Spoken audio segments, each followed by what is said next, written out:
When I find myself in times of trouble, Mother Mary comes to me, speaking words of wisdom, let it be. And in my hour of darkness, she is standing right in front of me, speaking words of wisdom, let it be. Let it be, let it be, let it be, let it be. Whisper words of wisdom, let it be. And when the broken-hearted people living in the world agree, there will be an answer, let it be. But though they may be parted, there is still a chance that they will see. There will be an answer, let it be. Let it be, let it be, let it be, let it be. Yeah, there will be an answer, let it be. Let it be, let it be, let it be, let it be. Whisper words of wisdom, let it be.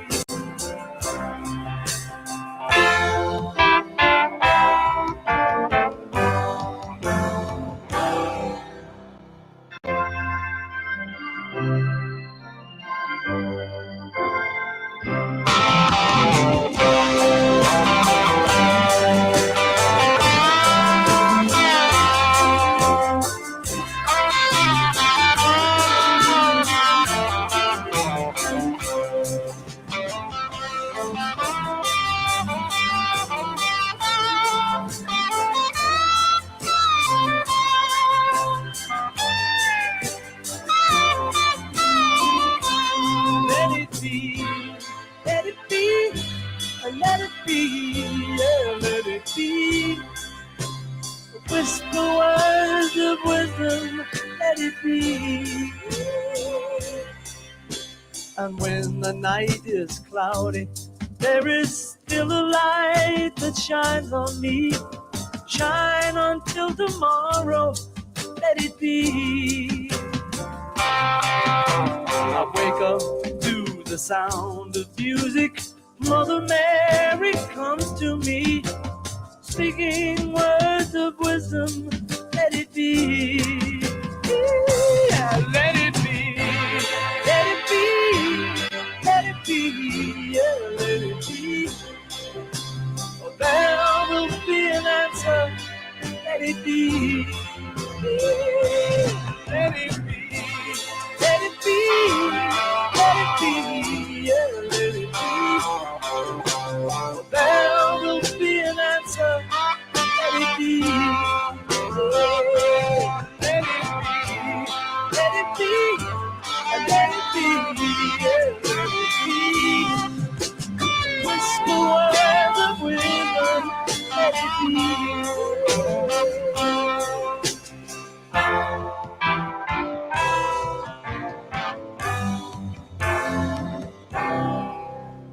Hey guys, let's start the show.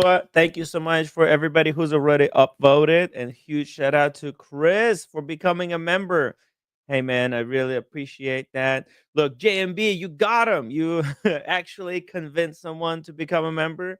Really appreciate that. And guys, if anybody else wants to become a member, please consider. All right, enough with the spruiking and the money begging. Let's get into the content.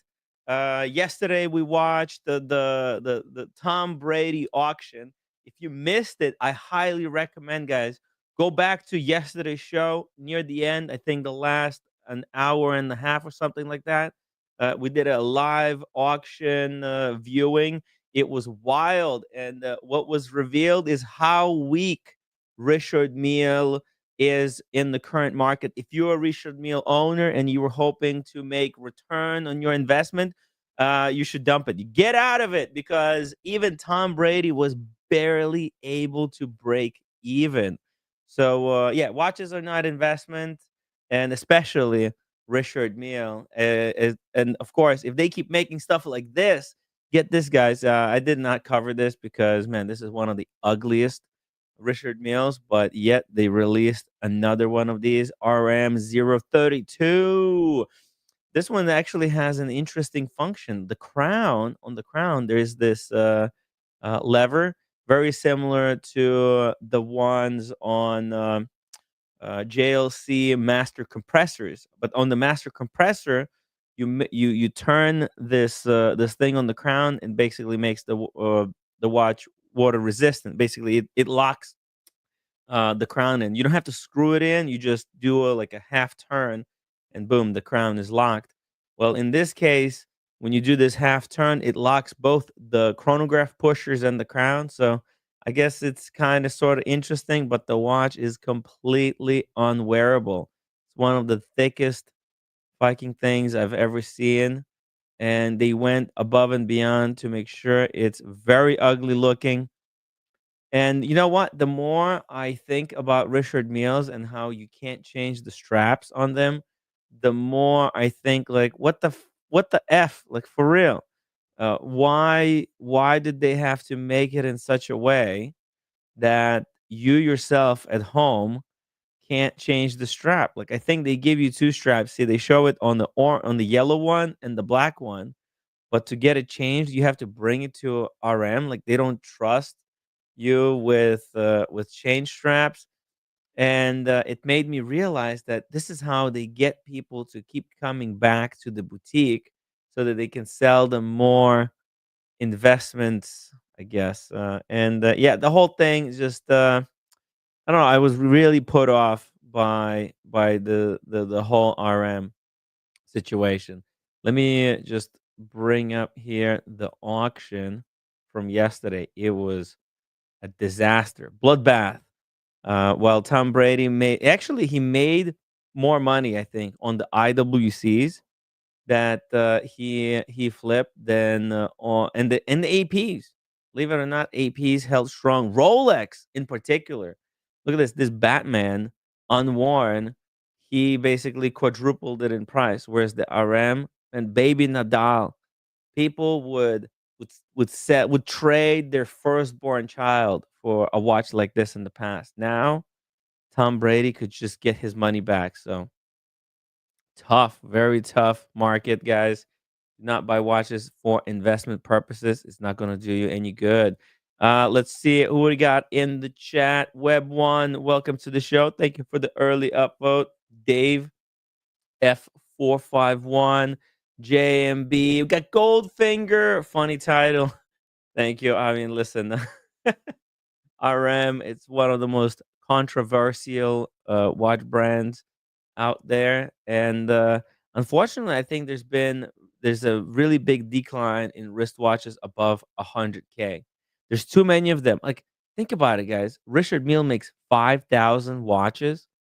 That's insane. That's a lot of watches. If you think about it, um, 5,000. That's in horology numbers. That's a mass-produced product, and they want at least in the past they were like around 100K retail, but the Ferrari, they want 1.8 million.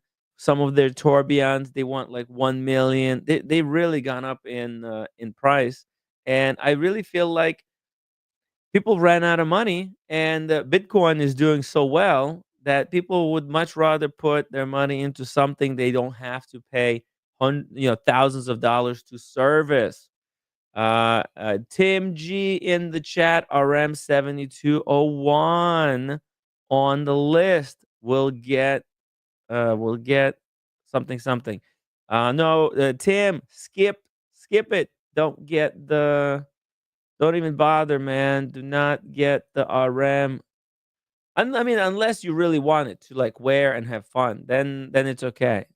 You definitely can afford one, so it's no big deal. Tim G says here they are: Timex Solar Expedition, Tag Carrera Carrier 300, Vacheron 39 millimeter Patrimony, Audemars PK Royal Oak Jumbo 16202, Patek 5968, and the Patek 5811. The Patek 5811, that's the holy grail, I think. It's such a great watch, and the way Patek, played the watch game with restricting that watch, it is bloody genius. Okay, but let me show you guys some stuff here. We didn't come in to do the show without evidencion, right? We got the evidencions. Let's see here. I've got few motor listings. Um, let's see. Let me just transfer these over. Got some stuff here to take a look at. There's some beautiful Richard Milles, but man, Richard Mille for 5,000 would be more, a lot better of a proposition than for 300K. Okay, let's start with this one. Let's start with the cheapie over here. Here's a beautiful RM05. That's kind of nice. Nice looking. 77,800. Big drop. There used to be a no RM that was in this shape below 100K, and now we see them dropping. A 77.8. Big drop. Also, we got Magic City in the chat. Federico, take a swing at LB. Whoa, what? I was told to watch the latest Federico video. Let's see, Federico talks watches. We'll take a look at that after the RM. I'm not gonna talk about RMs for the whole day today. We'll take a look at cheaper watches as well. Let's see. We got Stephen Monash, overpriced plastic shiders. By the way, Dingo, please let us know, is the Air King still safe? I hope you took it out of the aquarium and that it's doing well. No breach, no water damage. Let's see, where was the video? Oh, speaking of coming onto the breach. Hey, Daniel, live from the aquarium. How are you doing? No, live from the tram in Toronto. And Wow, you're all wrapped up. I'm all prepped. That's kind of wet, cold, almost like New York City, almost like Coney Island, Tim. It's another version of Coney Island. I, Listen, I, I only I'm, went out for 5 minutes today, Daniel. New York was just raining whole day. Uh was huh. that? Okay, so I'm reporting on site there. I checked, there's a dog over there. See? Uh oh. Oh, oh, oh. A woman with her dog, cute little dog. And he was not, this is true He was news. not friendly at all. No, no, he's friendly, but he was not wearing an RM. Oh, no He RM was on the not dog. wearing an Well, RM. As a that's matter of fact, no one in this tram is wearing an RM. Just to what? let you know. Yeah. Well, that's really disappointing. Yes, I yes. thought RM was like the most popular watch ever. Yeah, I gotta get off here. Hold on a second. Hold on. By the way, wristwatch check, Daniel. What are you wearing there? I'm wearing the usual suspects. I'm wearing the Habring. Nice, I nice. can't. It's Where stuck in did my you coat. go? Where What? where were you? Where were you? I was out and about, looking for suspects and stuff. I was just doing errands, trying to memorize some lines Did you get your for passport ready for coming to that's yeah, Miami? yeah, like that was a pain in the ass in a way because I had to have referrals. And I said, oh shit, do I have to get signatures? No, thank God I didn't need signatures, just referrals, like the Referrals. What do you mean? dentist. For the passport? Yeah, even if it's a renew passport, you need referrals. So You need people but to vouch for you? I guess they want that, and they want where I worked, and they wanted referrals. And I put down Tim Wright, and they said, no, no, no, no. No, I'm kidding. I didn't put your name down. The usual dentist, the lawyer, that kind of thing. What? Yeah. That's the first time I hear about this. You need somebody to vouch for you to get the passport. What if you don't have any friends? What are you supposed to do Well, then? I guess there's some kind of plan B to check on you, but that's the usual bureaucratic nonsense. The people that work there are okay. It's the management that made up these rules. The Okay, people I that are. understand now why people on the hate streams don't travel anywhere. Uh huh. So I got a passport. I'm gonna pick it up. Well, no, I get to pick it up because there's a strike here. postal strike. So I'll pick it up at the office on the 30th. Okay. Plenty of time. What Uh, was your what was the guy that was inspecting your passport? What watch was he wearing? oh no, it was a woman. Oh, it That was a was woman. a woman. Was she She was wearing a good. She watch? was good. No, no, they're a Casio maybe. You know, they're working hard. They're doing their thing. We're one of the few that actually wears pieces in Toronto. The odd person I saw that was looking at Panerai was in a fancy mall in Toronto when I first got Panerai. Was wearing a was that fancy watch from Europe. The woman that runs it for Rafi. You know what's his name? What's the name of that company? It's a very high end watch that Sean owns. And the woman that you made friends with in Europe is running the really fancy design watches. I forgot the Beauvais. A Beauvais. Yeah, but I Oh, hardly anyone's wearing anything here, quite frankly. that's very sad to hear. Toronto has no taste. What can We I need say? more watches. We need more watches in Toronto. Maybe because it's a bad part of Toronto. They're No, scared. I go in the Huh? wealthy areas. It's just the Yeah. typical Rolex, and not just that, just the typical sub. They're not. Oh, They're just into the typical height thing, the wear the thing because they just got the lead position in a law firm or something. It's not. It's not about watches at all. It is what it is. So I um, see. yeah. So I'm about to go inside to have my soup. Ooh, Yeah. okay. You All know right. the type of place that roommate would go to.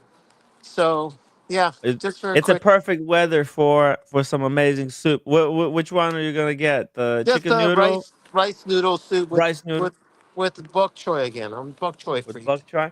Do they Yeah, give you a toasted bagel to go with it, or stop it. No, no? no, they Ask give them. you. No, they give different vegetables. They give extra noodles. No, they're Mhm. good. They're good, but not I that. love toasted bagel. At the bagel store near me, Yeah, what they do, they take yesterday's bagels that they didn't sell. They slice them up really thin, like potato chips.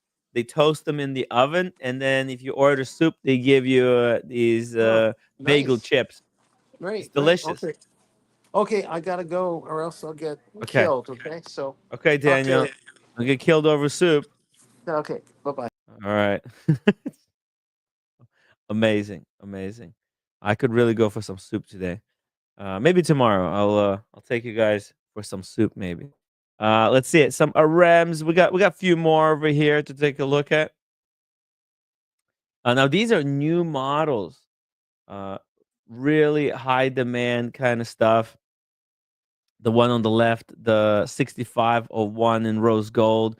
Man, that's 2023 model with their latest generation of movements.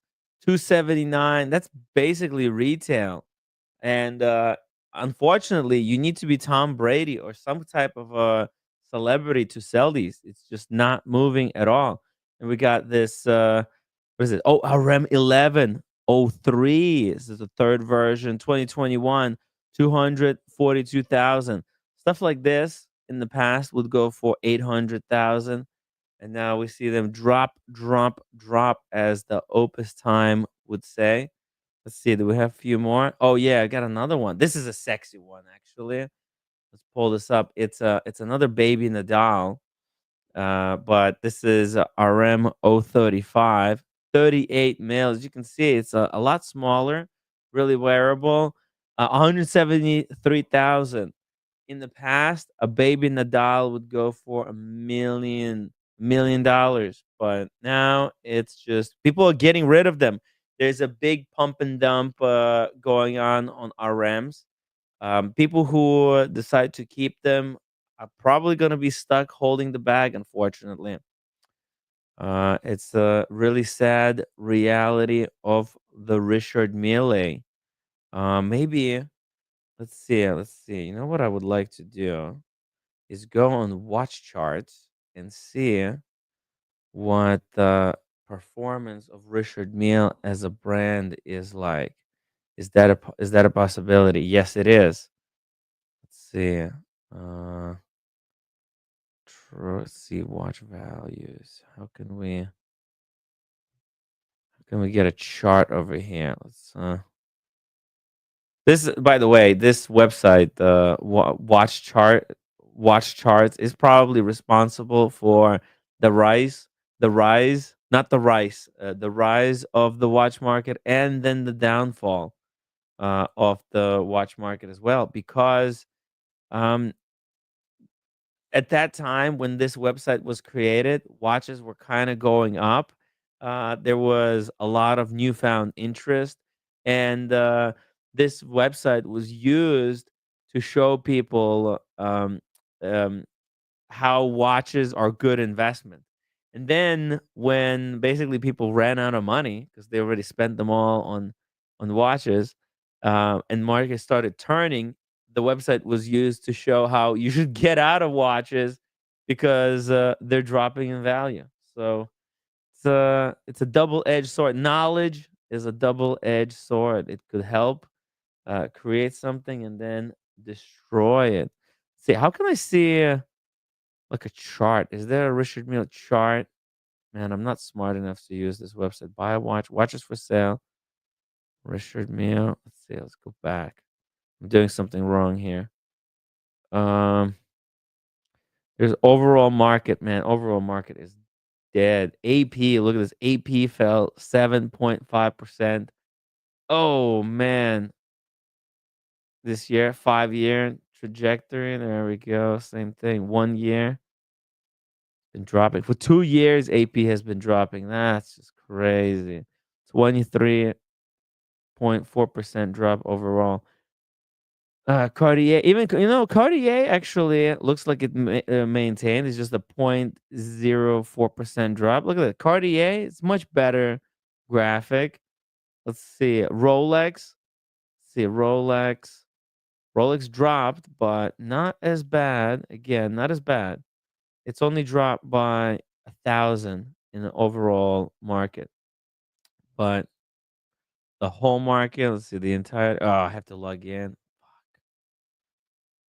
Log in to get the free account. Okay, they want me to pay for this now. Okay, well, whatever. We're not gonna pay for that. John Doe in the chat says, "I've always said RM was just an overpriced hype watch. The emperor has no clothes." Yeah, yeah, yeah. It's RM was built on the hype, right? They were giving these out to the celebrities that helped push it, and then the celebrities, they would flip them, and it would create like a reinforcement, like, oh, it's going up because celebrities are doing it. And it was a lot of attention, right? All the celebs were wearing RMs at one point. And I believe Ed Sheeran, I think even John Mayer may have had an RM. I know Ed Sheeran was spruiking them hard, but also like all the tennis pros, the football players, basketball players, musicians. Um, but the bills catch up to everyone, and once you get so many watches, what happens? You realize, what the hell am I doing buying all this stuff? That's why there's actually a really funny video that producer Michael just put out yesterday. Yeah, yesterday. It's titled, "What Was I Thinking?" I love the title. What was I thinking? So we're gonna take a look at that because I think this is the perfect uh, like analysis of somebody who's realizing that they're making a mistake. Lord Flag, this is a good thing for people that actually like watches and don't care or want to turn a profit.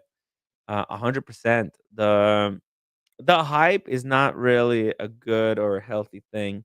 And the Richard Mille, it was interesting experiment, right? It's a social experiment that Richard Mille pulled off, right?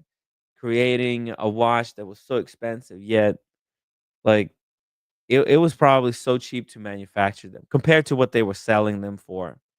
Um, but it took a lot of money to pull it off.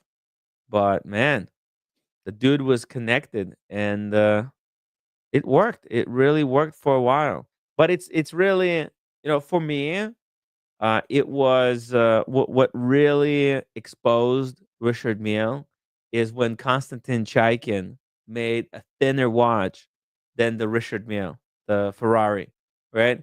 The Richard Mille made that Ferrari watch, which at the time it was supposed to be the thinnest watch ever produced. And a week later, boom, uh, uh, Piaget broke the record. So the Richard Mille became second thinnest watch, and they haven't even sold all 100. They said they're gonna sell like 8 of them a year over the next whatever 10 years, if the brand is even going to exist that long.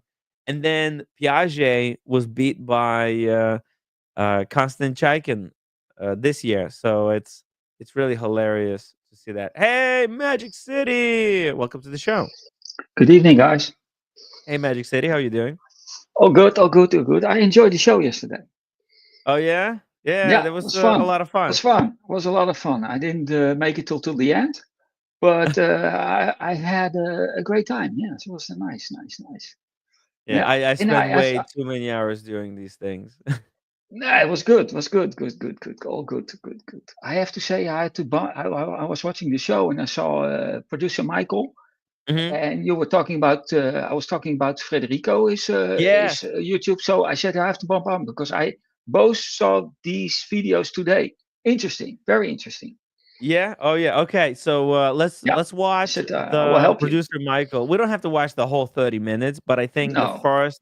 I It's the did. first. Let's see here. It's the first 6 minutes where Yeah. all the juice of the message that's being discussed Hmm. happens, and yeah, we'll watch some segments and we'll comment over it, and then we'll watch the Federico video. I was actually Somebody recommended me to watch the Federico video, and they Hmm. didn't tell me that he was critical of Luxury Bazaar. I never saw So, Friedrich. I never saw Friedrich like that. He was really going after it. Full 5 minutes.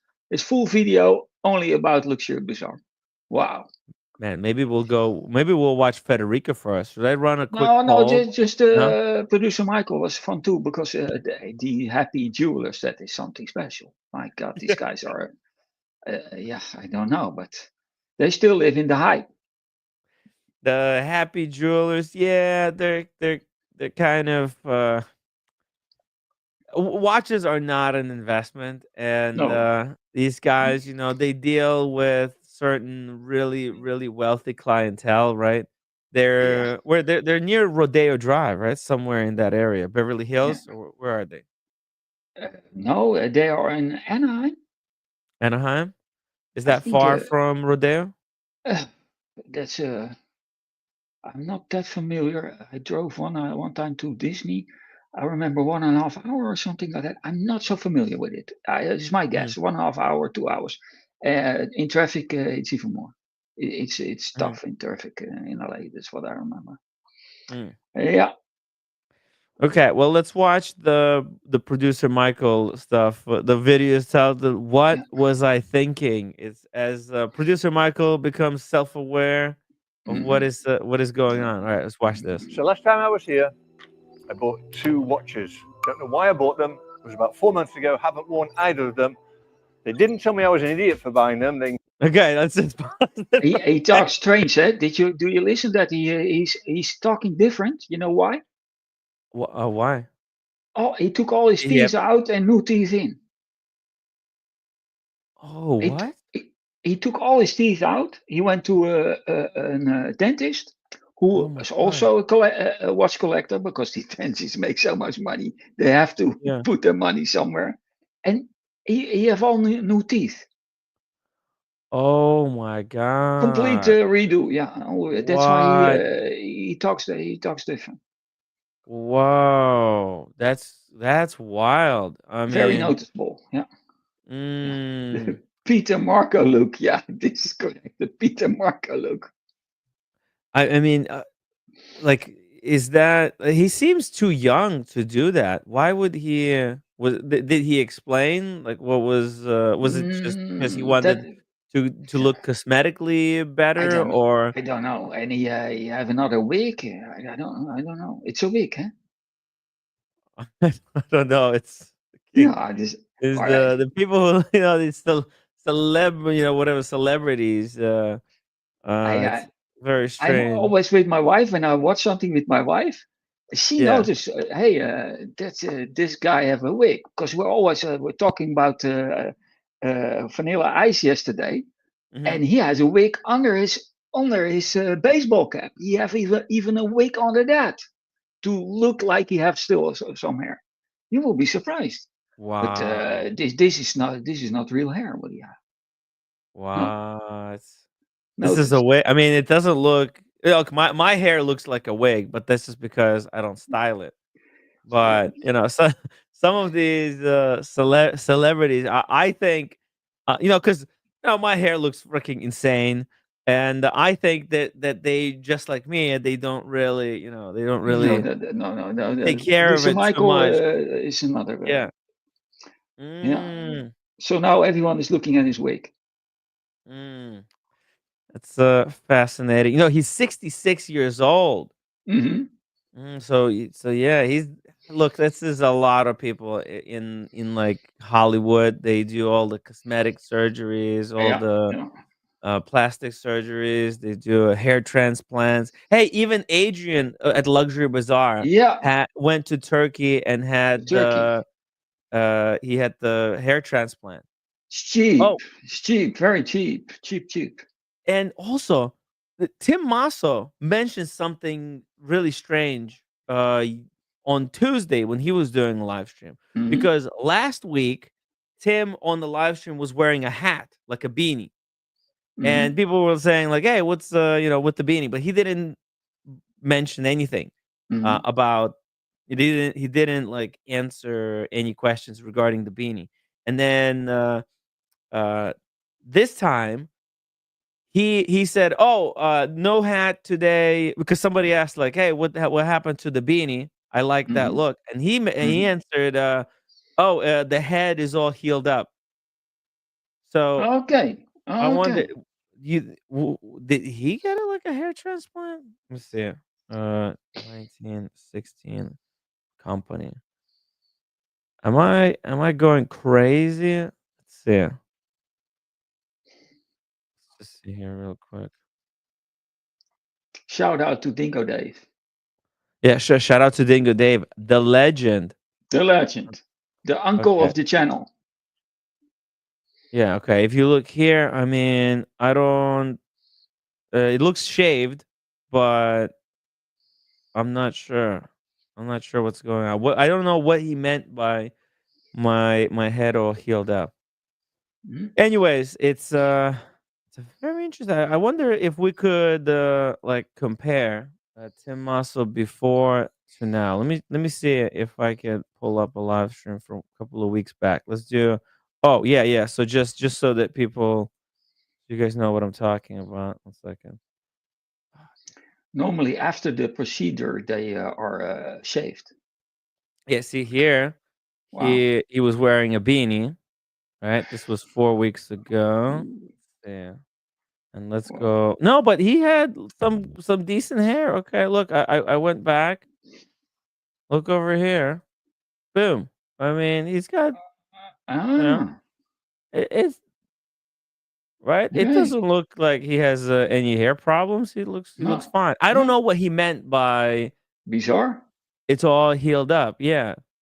Okay. I mean, look, it's so weird. Weird And stuff. this is not a wig.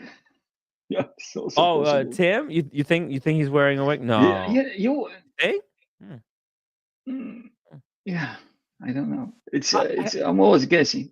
I don't see why Tim would need a wig. He's Yeah, not he's too like young for that. Yeah. starring in films, and what I don't understand about people doing wigs and stuff. If they're not needing it for a role, then what's the point? Like, Yeah. what is Yeah. Yeah. even Yeah. the point of it? Because that's just it would be so problematic, right? Because you have to like you have to glue it on. You Mm-hmm. need Mm-hmm. to take care of it. Like, who has time for that? I much rather spend that time of gluing a wig on. I would much Yeah. rather spend that time watching something on YouTube. Yeah. Why waste my time with this? Mm. James, the advisor, says it's not a wig for Tim. He has the same hair forever. Yeah, I don't know. I don't know. It's weird, right? Probably. Yeah, weird stuff. That's why I also have huge amount of respect for Double D. He didn't go the whole wig route. He said he had Mm. hair, and then when he was like losing hair, he just he shaved it off. That's Mm-hmm. it, and it doesn't care about it. Oh, dang, he's even here. Double D, Tim Masso definitely got a hair replacement surgery.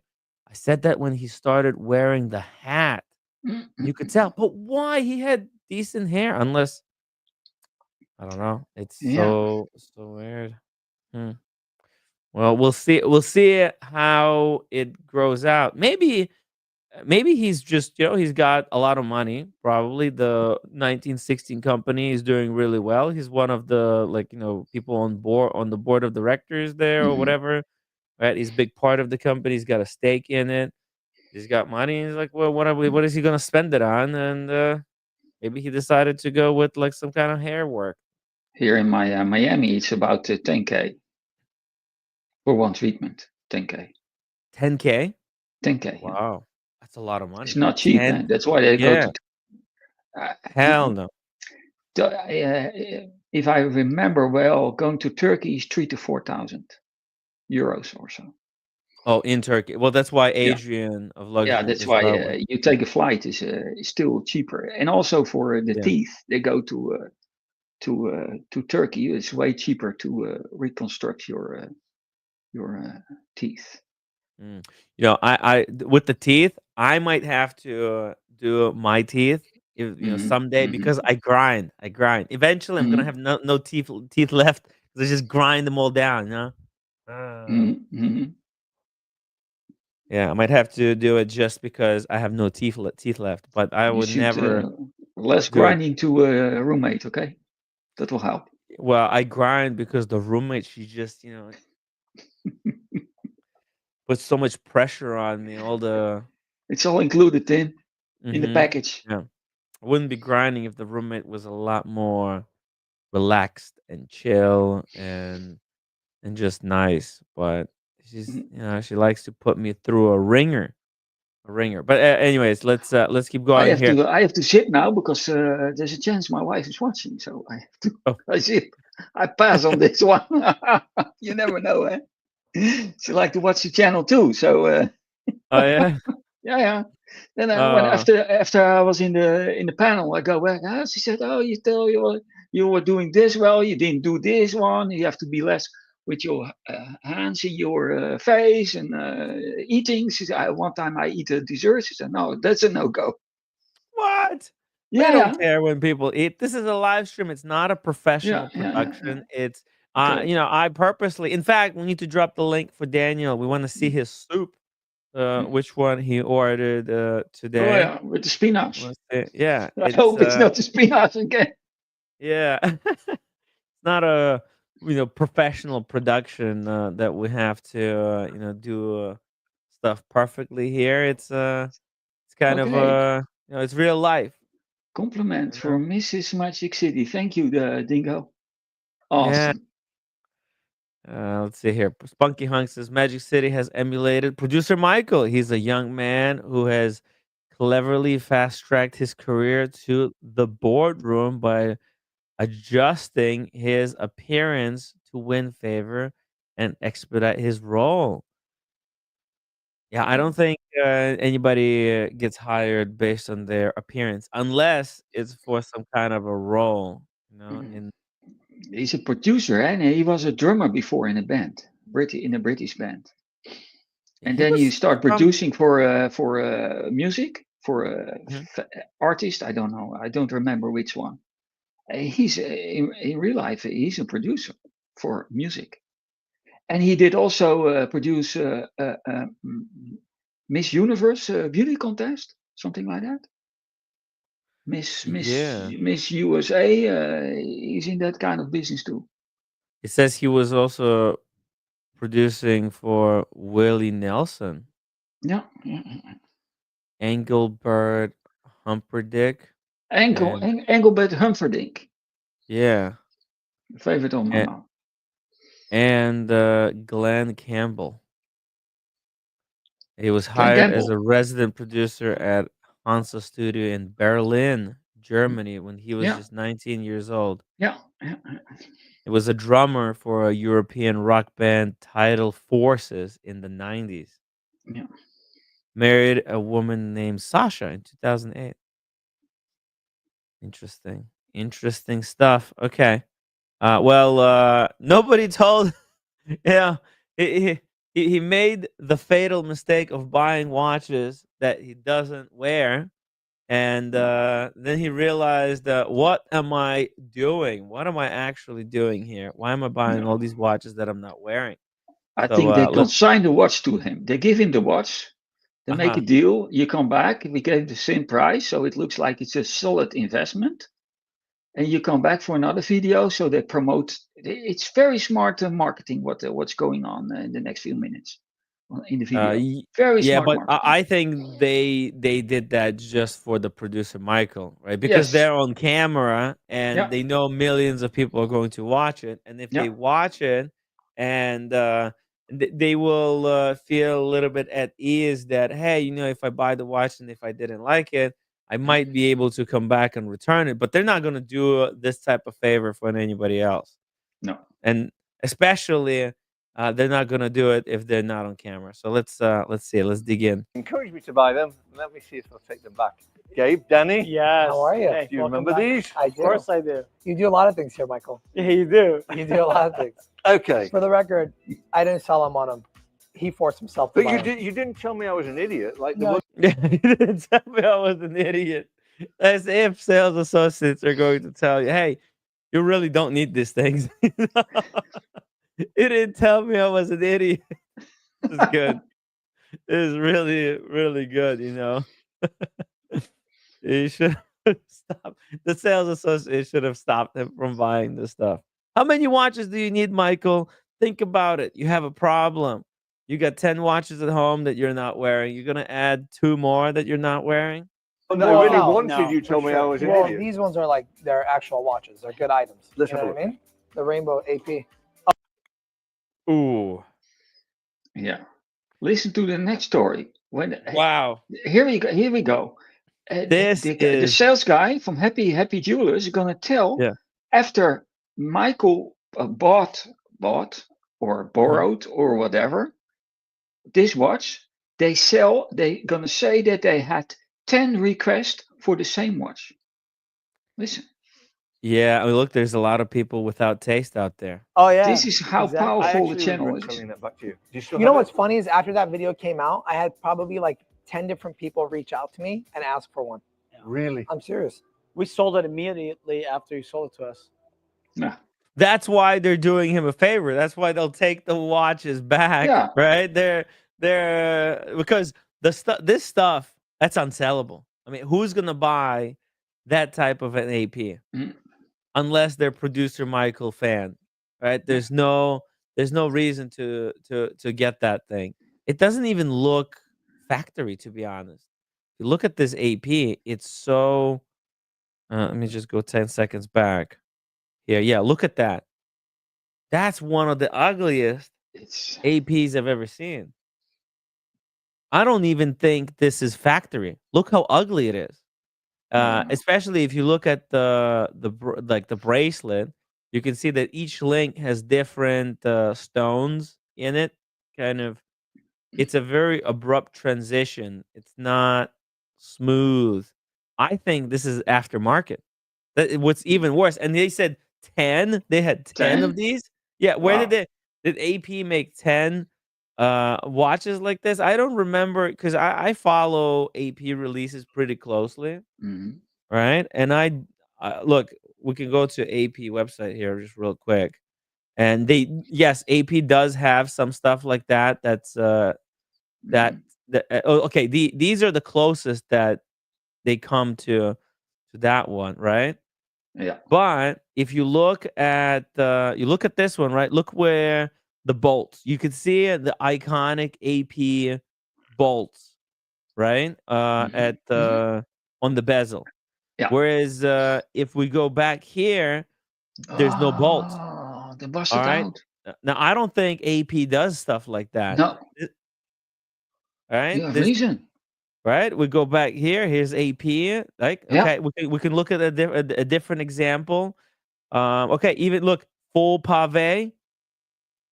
Same thing. Boom. Bolts. You can see it. They specifically leave those iconic Royal Oak bolts because that's what actually keeps the bezel Mm. attached to the Yeah. watch. Yeah. They Yeah. go through those bolts. They go through, although they're not screw in. They screw from the back, but they go Yeah, I through know. the I know. entire From the case. back, yeah. That's So why they are aligned all the time. exactly. So what the f is this atrocity? And then them selling, we sold 10 of them. Ah, this is bullshit. Bullshit. Yeah, yeah, yep. It Full of gets bullshit. into That's why when I heard this and I saw the watch, immediately I got like red flags. Like, Yeah. this doesn't Yeah. look right.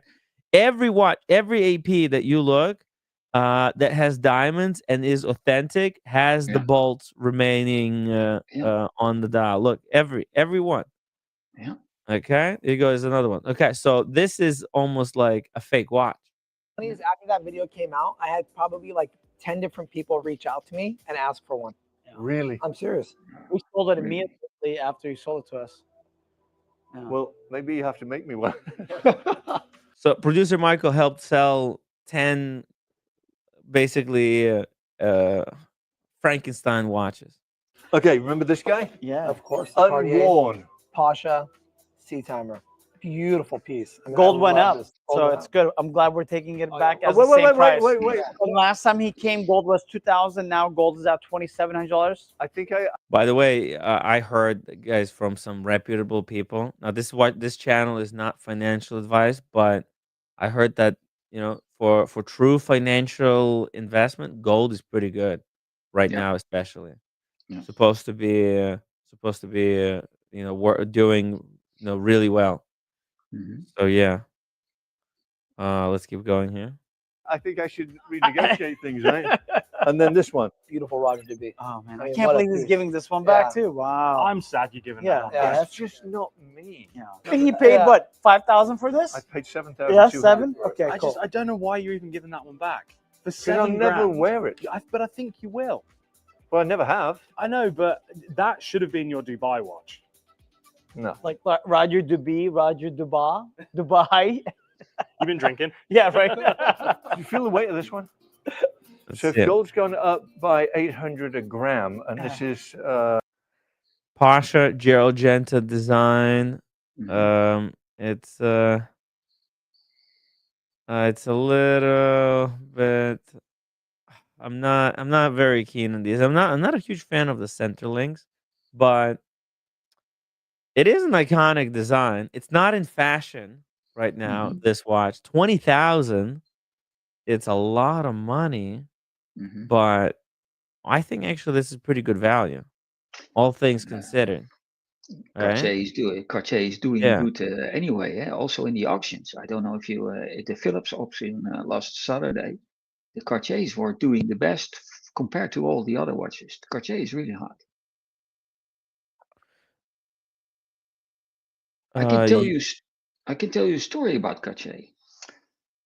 Through Eric Wind, I Mhm. met people on my way on a cruise back to Europe, and I started to talk with a guy who had a nice watch, and I found out these were Italian collectors. He was a vintage watch collector, and he was hoarding Cartier watches in the Mhm. 60s and 70s and 80s, together with John Goldberger, Auro Montemar, Yes. Yeah. Auro, with John Goldberger.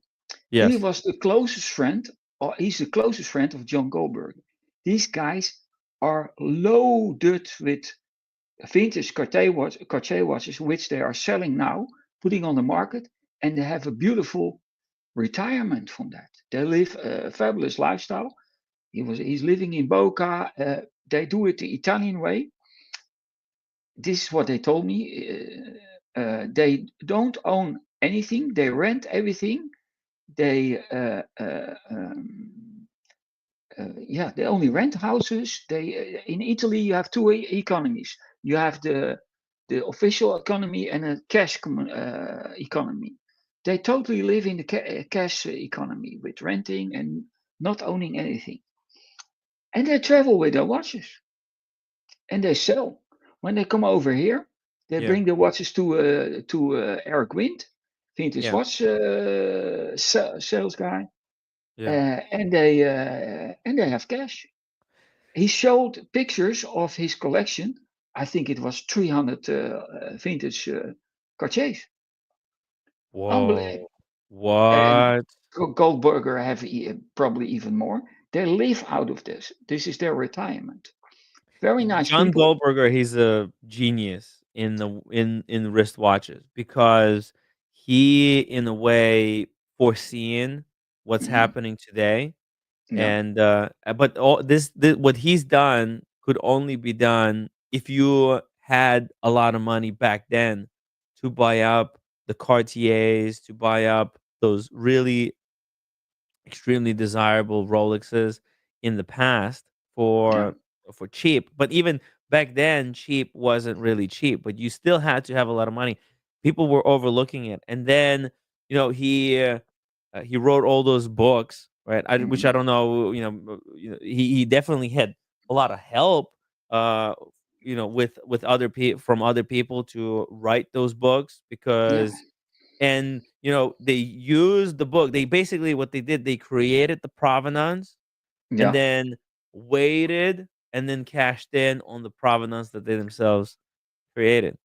And he did it together with the people I met. Gianni Vialo and his wife Donatelli. And Yeah. they told me about how they did it, and they are Mm. on very much. Can you go? You can go to Instagram. You can show that on your on people's uh wh- Instagram. You can show it on YouTube. which Instagram? John Goldberger Instagram? Okay, no, the daughter of this couple I'm talking about, she have in Uh-huh. New York a boutique. You will see all the watches they are trying to What's the let's see here. Oops, sorry. see. What's the Okay, account there? okay. Uh the Viola Boutique. Okay. Okay, I haven't. Let's There's see a boutique here. in New York. You see where they sell their watches. The daughter do the business now. Mm. This is John Goldberger's daughter? No, this is the friend of John Goldberger, Uh-huh. Johnny, and his daughter. And see, they financed his business with their Cartier vintage watches. You will see. Oh, there's lots of Cartiers, yeah. And there's other stuff too, like Yeah, these designer shoes, yeah, yeah. Old luxury. vintage Yeah. fashion. Yeah. This is the true collectible stuff. Like even Yeah, like these shoes, they look so nice. Like look at these Chanels. That's yeah. gonna be good for forever. The quality on the luxury products really went down lately. Look, there's another Cartier. But I think when if John Goldberger sells through his name, that's so much more powerful because his name carries a lot. He should really help her build her They brand help her. identity. Of course, they help her. They Yeah, help her because it's all family, friends, and yeah, they are the neighbors from Goldberger in Italy. I was invited to come over. yeah. I didn't do that. I don't do that Ah, because I'm uncomfortable with that. But I was invited by the people to come mhm. over, and they contacted me last week if I come over to Boca to their favorite pizzeria to have a dinner. So I will do that. Interesting. Yeah. Well, look, 64, people 64. like Goldberger, right? Like these watches, these Cartiers, the Rolexes that John Goldberger sells for millions of dollars. they didn't become desirable over um just because of time passing.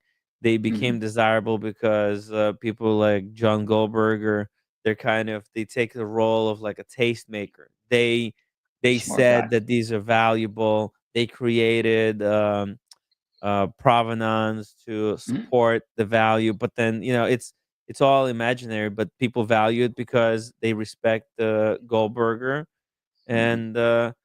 and Goldberg, he's a genius. He's a real genius. Yeah, Although Goldberger is a genius in that.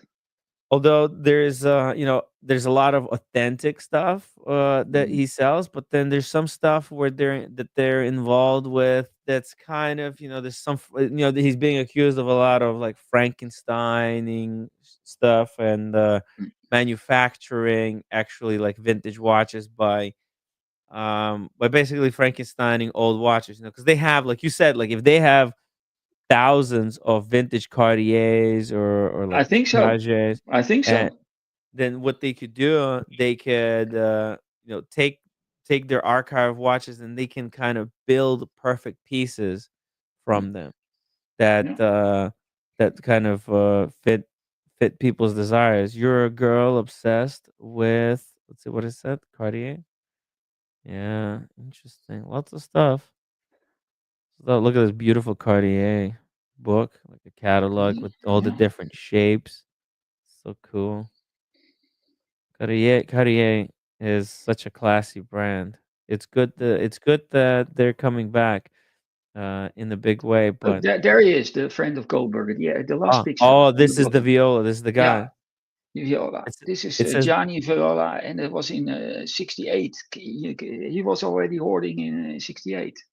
mhm. Look. Yeah. He says the year was 1968 when my dad opened a boutique in my birth city of Bologna, Italy. 56 years later, I decided to continue his legacy and reopen the Viola boutique, an e-commerce space where I will be selling and sourcing high-end vintage clothing, shoes, bags, and vintage watches. Vintage in general has been a big passion of mine for as long as I can remember. Being obsessed with father that had lived through the 50s, 60s. I grew up listening to his stories and real life experiences that was popular those days, and how life was just so Dolce Vita style. Close to 1 year after my graduation from Fashion Institute of Technology, FIT, in New York City, I'm excited to start this new chapter. And Mhm. look at this. Who was this post liked by? Goldberger. Yeah, there you Yeah. go. Oh, I'm not following That's the him. Why am I link. not following him? It's kind of weird. I should be following. Let's just add him to favorites They are so the that neighbors of Goldberger. yeah. I like the post. How come I? Okay, it's weird. Yeah, look at this, right? Like this type of jewelry. I don't know how much he paid for it. Probably not much, but because he put it next to his Ralph Lauren, right? There's another watch that he's trying to make cool. This Ralph Lauren, right? Ralph Lauren is not known as a big watchmaker, but Goldberger. It's a signature Goldberger watch. Yeah, I agree with you. He's wearing it everywhere. He loves it. Like it's the thing that he's trying to make the next thing, right? A Yeah, watch yeah, doesn't become a thing if nobody pushes it. So it's cool to see him push it. Here's another one. Look at the maybe one Cartier of the biggest influencers in the watch industry. Goldberger. Yeah, Yeah, and yeah, watches, but also in just like vintage, what's the vintage. vintage? Yeah, vintage Yeah, stuff. He knows his vintage. He is vintage, you yeah, know. He's vintage, but he is really passionate about it. And but more than anything, he's also a businessman. He's very mm, smart businessman. yeah. Look at We have a that. super chat, by the way, Oh yeah, super asking chat for from my age. thank you for $2 super chat. 64. There you go. You're younger than producer Michael? Yeah, I'm same age as Sean. Oh, there you go. He's almost Uh, 64. thank you for the super chat, peeps. Thank you, peeps. Nice question. No Yeah. problem. Next question. Thank you. Oh, look at this. What is he wearing? A Denison watch with the aventurine dial. Pretty funny. The stainless steel cushion shaped Denison wristwatch with midnight aventurine dial. It is well designed by Emmanuel Guer. Pretty cool. Yeah, the guy knows his stuff. Look at the vintage shit that he has. Wow. What the hell? Patek Philippe Unbelievable, eh? 1518. Yeah. Well, you see, it's not enough to just be smart. You do have to also have to have money to Taste, collect the stuff, even money back and in the taste. day. Yeah, money and Even taste. even back in the day. And my question is, for how much did he buy that? How long did he have these watches? Are they bought Right. 10 years ago, 30 years ago, 50 years ago? Oh, that's an interesting question. Mm.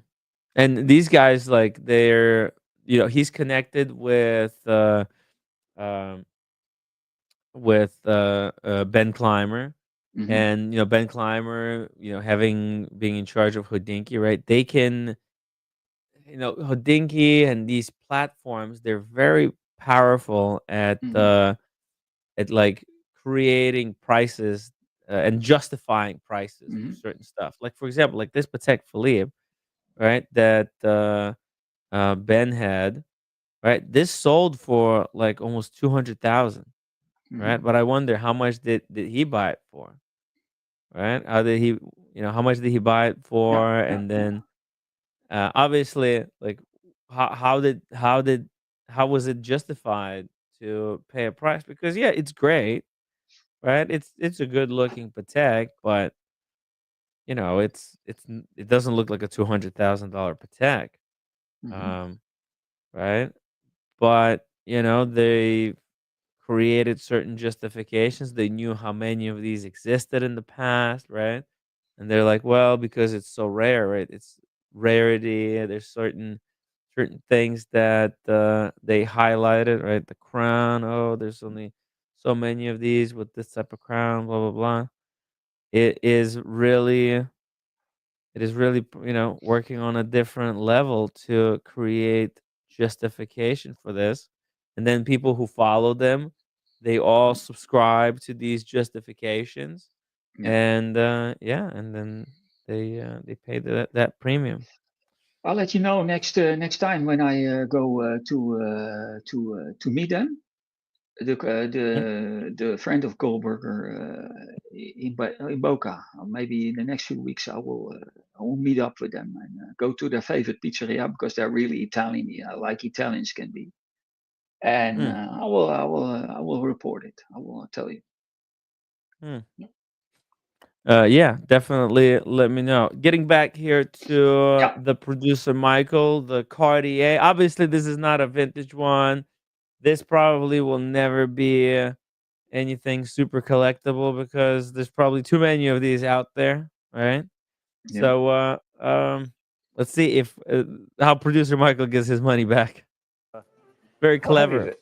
It's pretty heavy. Let's Yeah. weigh it. Well, how much do you think it weighs? I'm going to guess this Let's is play a guessing game. I got the scale here. 250, 260. What do you think it is? I'm gonna say like 310. Oh, I don't think it's that heavy. Okay. Like 230. 230. Oh, so I'm in the middle. So the winner, The closest one that gets the. so It's like Price is Right, right? You get the you buy it back for less. $1,000 more if Michael wins.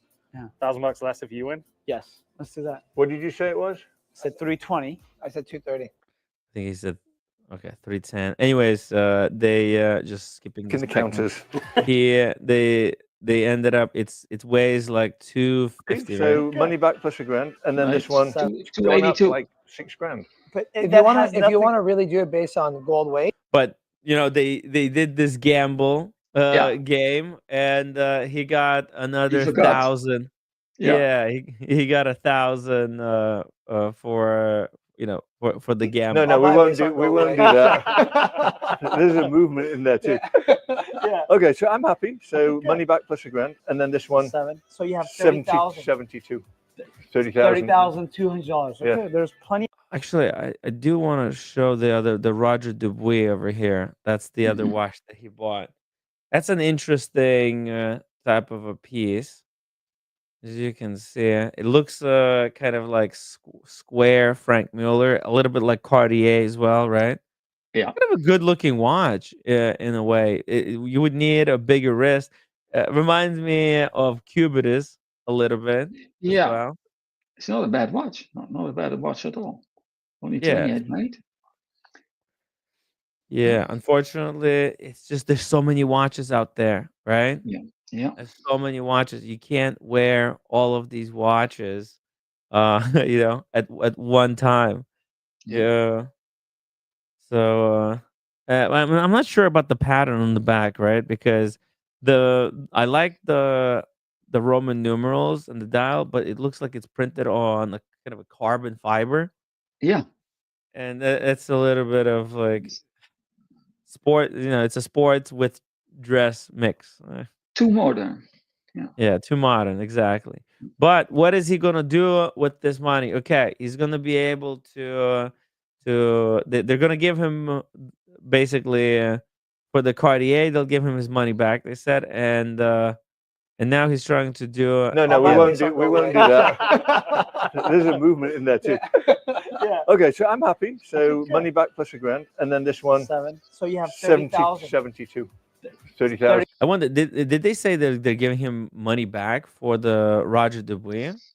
Because that's an unsellable watch. If you take that watch to Federico, I think Federico would give you like 2 grand Yeah. on the Roger, right? I think they give the money back. That's wild. Of course, otherwise it's not good promotion. Well, we are not. Of course, he gets his money back around about all the time.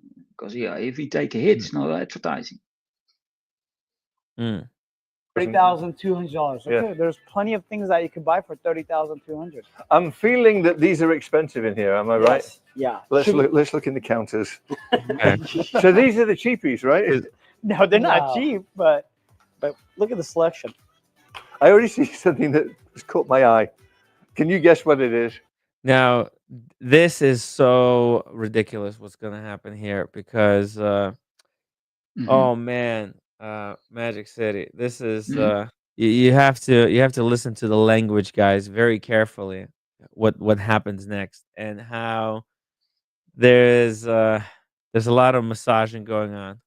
Yeah. That's the one. That's it. It is. I like it. Man, this is actually Oh, a nice thank one. you. I won't be an idiot if Okay, so this is the Rolex Yachtmaster, right? They show that this is a Rolex Yachtmaster. They put a reference in.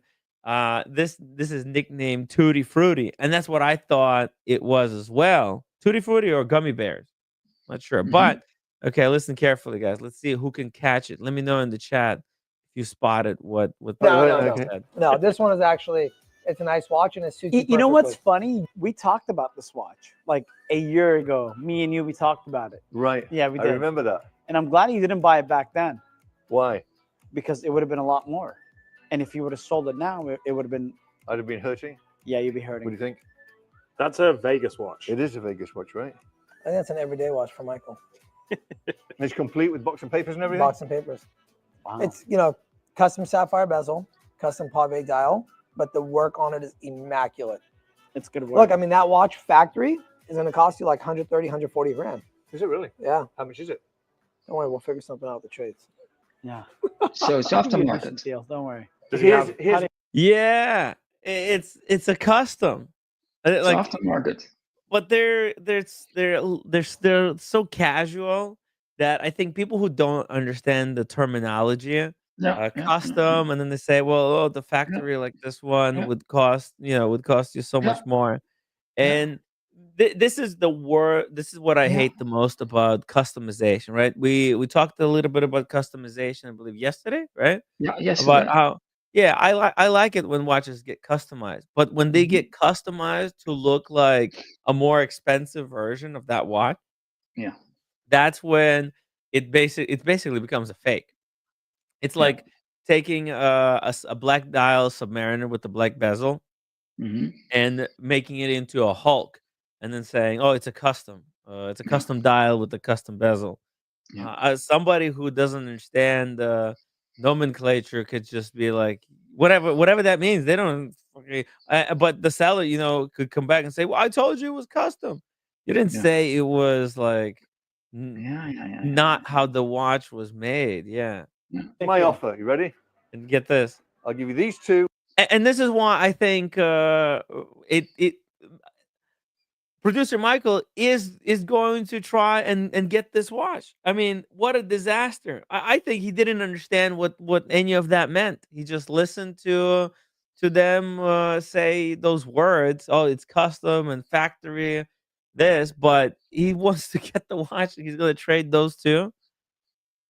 It's a disaster. And I get And that watch was sitting. They said earlier that they had that watch for a year.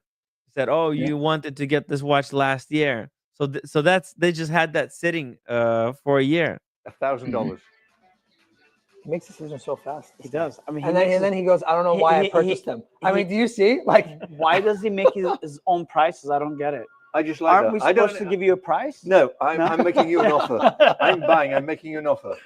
You're funny. It's non-negotiable. I would take that deal. I mean, if I was a Happy Jeweler seller right now, I would do that deal because that's probably the only chance they will be able to sell that watch. Funny. what do you think, Adam? No, I mean, let me I don't know see. what these are worth. I don't either, but I like it, and I think that's fair because I won 1,000. That's why I want 1,000. We'll make this 32,000. You pay us 1,800. That's too expensive. That's it's I rose gold watch. I How can't much pay is Yacht that? Master, 32,000, 32. and he has 30,200 in credit So Okay. straight swap. straight. And I'll throw a little earring for you. I don't want an So- earring. no. I want $1,000. Yeah. I want $1,000 and this for those. Hey, can I ask you why they gave you pink watch donuts? You gave them. Disaster. Disaster. Okay, I think. Look, I think we don't have to watch anymore than that. Okay, I have one thing.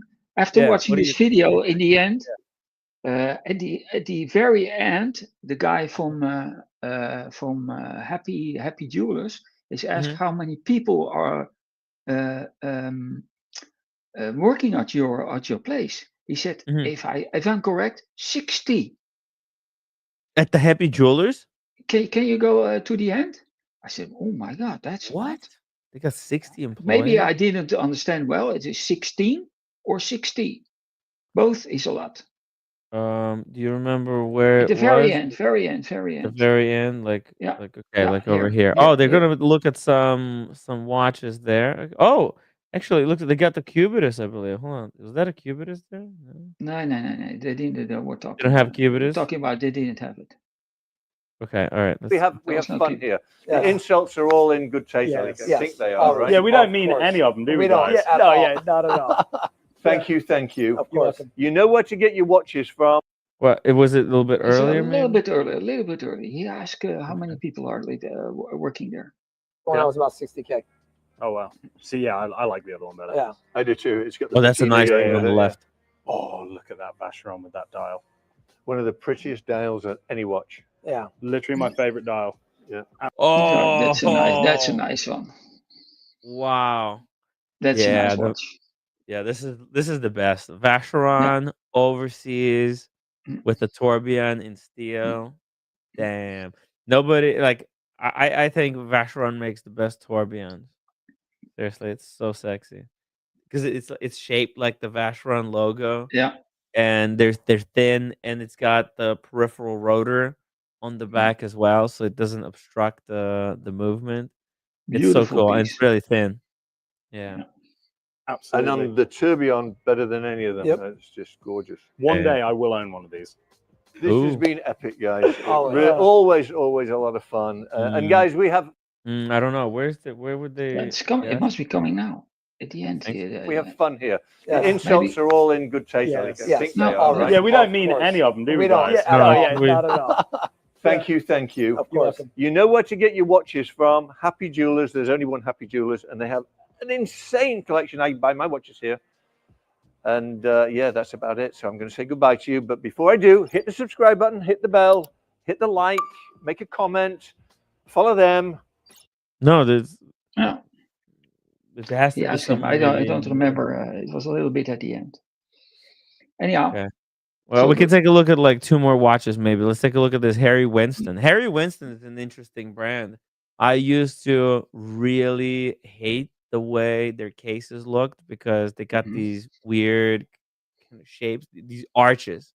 Uh, but I kind of grown not to mind anymore. I kind of Mhm. even like the design. Like you can recognize it's a Harry Winston. You're like, oh, that's a Harry Yeah. Winston.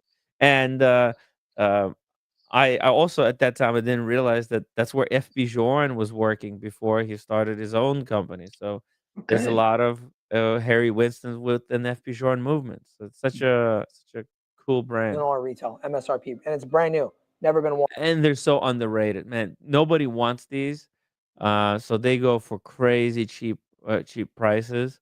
And if you can find one with a really nice configuration, it could be a cool little grail. Right. Like I kind of know what this is going to be. You want me to tell you the price so that way you don't like Go on. Let's get to the next. Pretty watch. stunning watch. Yeah, it is. It's the ocean line they call it. Yeah, exactly. Mm. How This is good around am the I? time. This is around the time when MB&F, Max Buser, was actually working for Oh, there Harry you go. Winston Design. Max Booster was working there. FB Journe was working there. So many today's independent high-end watchmakers basically learn the craft by working for Harry Winston. Designing all their watches. Who was? You know the brand MB&F, Yeah, yeah. Max Buser. He actually used to Ah, design all the I can watches. see I actually that. have some of his. I Harry love Winstons M&F here. watches. Yeah, here. No, they're Look, really cool. They you'll make see some- a lot of the yeah. similar Yep. So similarities. these are a lot of These fun. are also Yeah. Harry Winstons, but Yeah. these were actually designed by Max Buser. This is cool. Yeah. There's a slide on the Awesome. side. Yeah, right? yeah. That minute repeater. No, No. What's the slide for? it's actually a button. It looks like a Oh, slide. okay. Just change the hour. Okay. It's for the GMT. Well, it's the DBX28 debit. Bethune. Bethune. Really Buell Dutch is one of my favorite. The Bethune. The Bethune, yeah. This I love this watch. I That's remember that you were insane. at Watches and Wonders last year. You Yeah, were at these guys, huh? You were talking to them. Was the yeah, first one of the independents. I think it was one of the first brands that I visited Yeah. at the Beau Rivage. Yeah, that's right. Yeah, Beautiful pieces. I think this is like they have like the dibs at the Beau Rivage because past like 3 times I think I've been to Geneva, 3 or maybe even 4 times. Mhm. Eh, De Bethune, they always take the space on the left side of the Beau Rivage hotel Yeah. when you just enter. You enter, you Yeah, I turn to saw the that. left, boom, they have I've seen it. I've and seen it.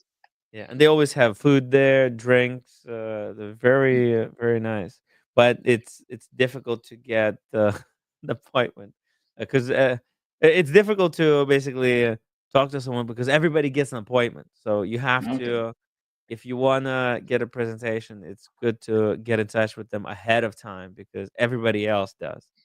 They were very nice to you.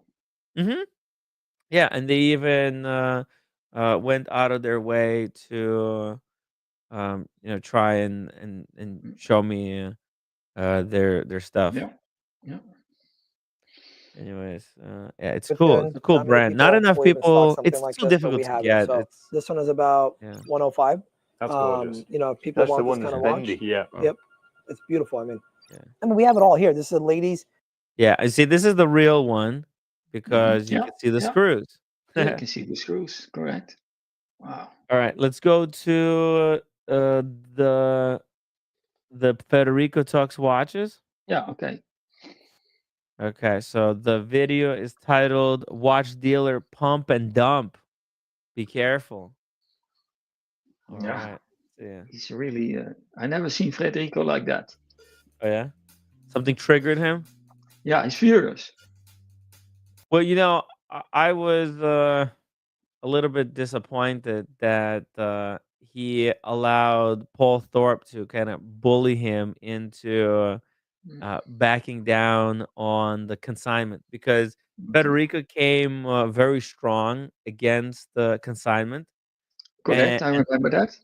yep, And then Paul Thorpe obviously watched that video, and we praised Federico for doing that.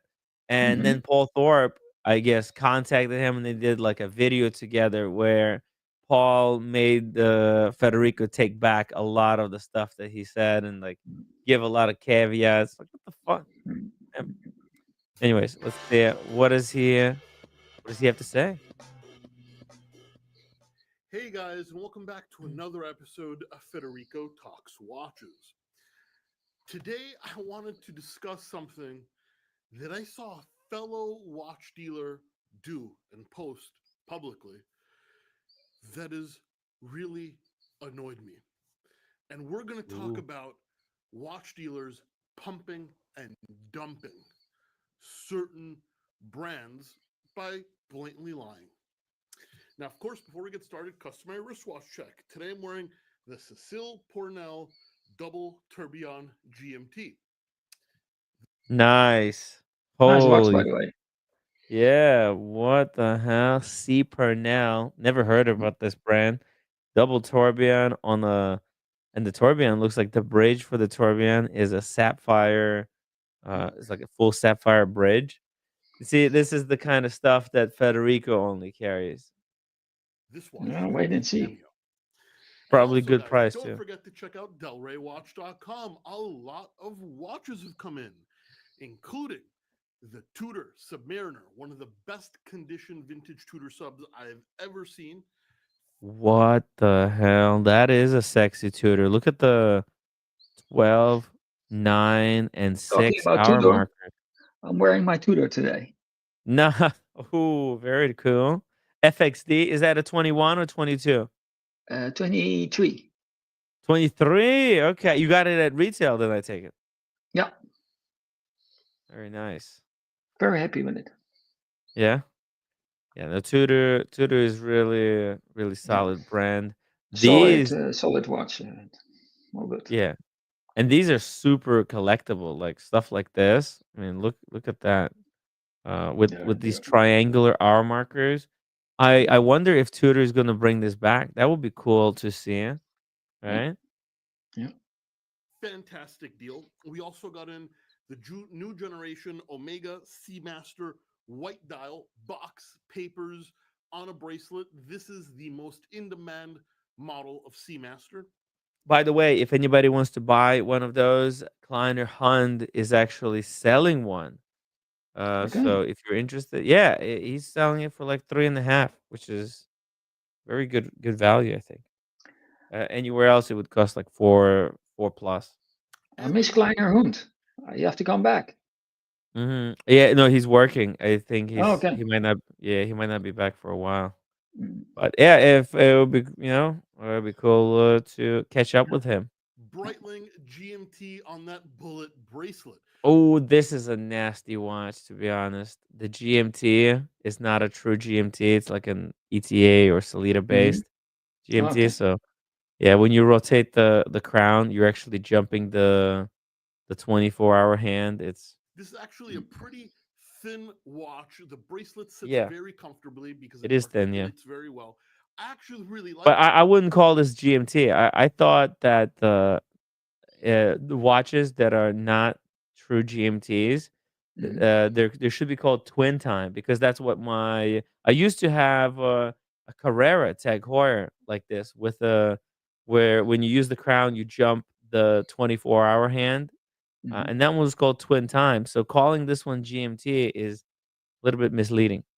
Mhm. This, I might hold on to this one for myself. But anyway, all that and way more at delreywatch.com, the best place for a watch geek to buy a watch. Link in the description below. So anyway, guys, this is entirely off the cuff. And before I get started, I will say anything said in this video is entirely my opinion. I won't call anybody out by name, uh, just because that's not what we do. But I did that and I got a strike. I'm Yeah, pretty we have sure to you be guys can careful, huh? figure it out, and it all stems We're riding behind bikes here. We're riding bikes. this exact watch, but this particular brand. This is a Cecile Pornell. It's a very high-end watchmaker made out of Switzerland. This is a double tourbillon model I never heard about this brand, to be honest. with a GMT. Very, very limited. This has a retail price of about $250,000. Fuck! Richard Mille. Kaboom! But of course, I bought it from a distributor 50,000. for $50,000. Ah! Brand new, full box, full. Well done, Tim. Never. Yo, I think I watched too much watch stuff because Yeah, I guessed yeah. it. You guessed it well. $50. Yeah, that's just crazy. Worn 20 cents on the dollar. Now, why is that? Is the watch bad? No, the watch is not bad. The watch is fantastic. It's a great piece of watchmaking. It's just not a $250,000 watch. Sell well. No one knows who Cecile Pornell is. Maybe they didn't do a good job in marketing. I will say the watch is fantastic, but no one's going to pay $250,000 for one. And by the way, this is on the lower end of Cecile. You know how expensive it also is to service 2 tourbillons? It costs like $3,000 to service one. And this thing's got 2 tourbillons. This Cecile Pornell is basically, if you buy it for 50,000, you're just buying something that you're gonna have to spend 10,000 every 5 to 10 years to maintain it. It's a disaster. It's a disaster. Yeah. Pornell. So they dumped it to me brand new with 20 cents on the dollar. Why does that matter? Well, I was on Facebook the other day, just scrolling. I'm in a bunch of watch dealer group and watch groups and a bunch of groups that like pretend to be wholesale, but are not actually wholesale. It's where kind of dealers dump their merchandise to other wannabe dealers. Whatever, it doesn't matter. And I saw a very well-known dealer post about Cecile Pornell, that it's fantastic watchmaking, that I agree, that it's very rare, and I also agree, and that he thinks that this is massively undervalued and will end up holding its price extremely well in the future. There you go. Which is bullshit, because I bought it for 20 cents on the dollar, and I guarantee you they also bought a whole bunch of them for 20 cents on the dollar. Now, of course, the first thing I did when I read that Facebook post is I went to the dealer's website, and they got a few Cecile Pornells for sale. Oh man, we need to track this down. Hey, but be careful that you don't get strike out, because this is we can't sensitive get stuff. Cecile Pornell. Let's see. I did. I went to their website. Luxury Bazaar. This famous .com? dealer. Is it? Do they have it? I'm not going to pronounce the name. Is it Luxury Bazaar? Is it on there? Or just you could just say LB or that I'm right. I'm just trying to find BL. BL. Yeah. Okay. BL. Okay. So let's go to here. Let's see.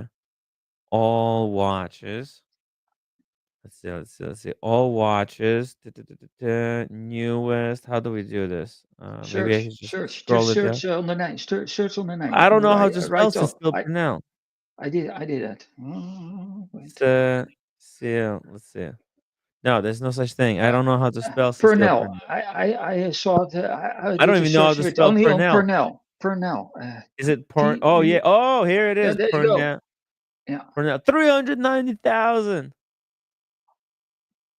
Oh my God. They're trying to sell them at retail. They got them 20 cents on the dollar, and they listed them at full retail.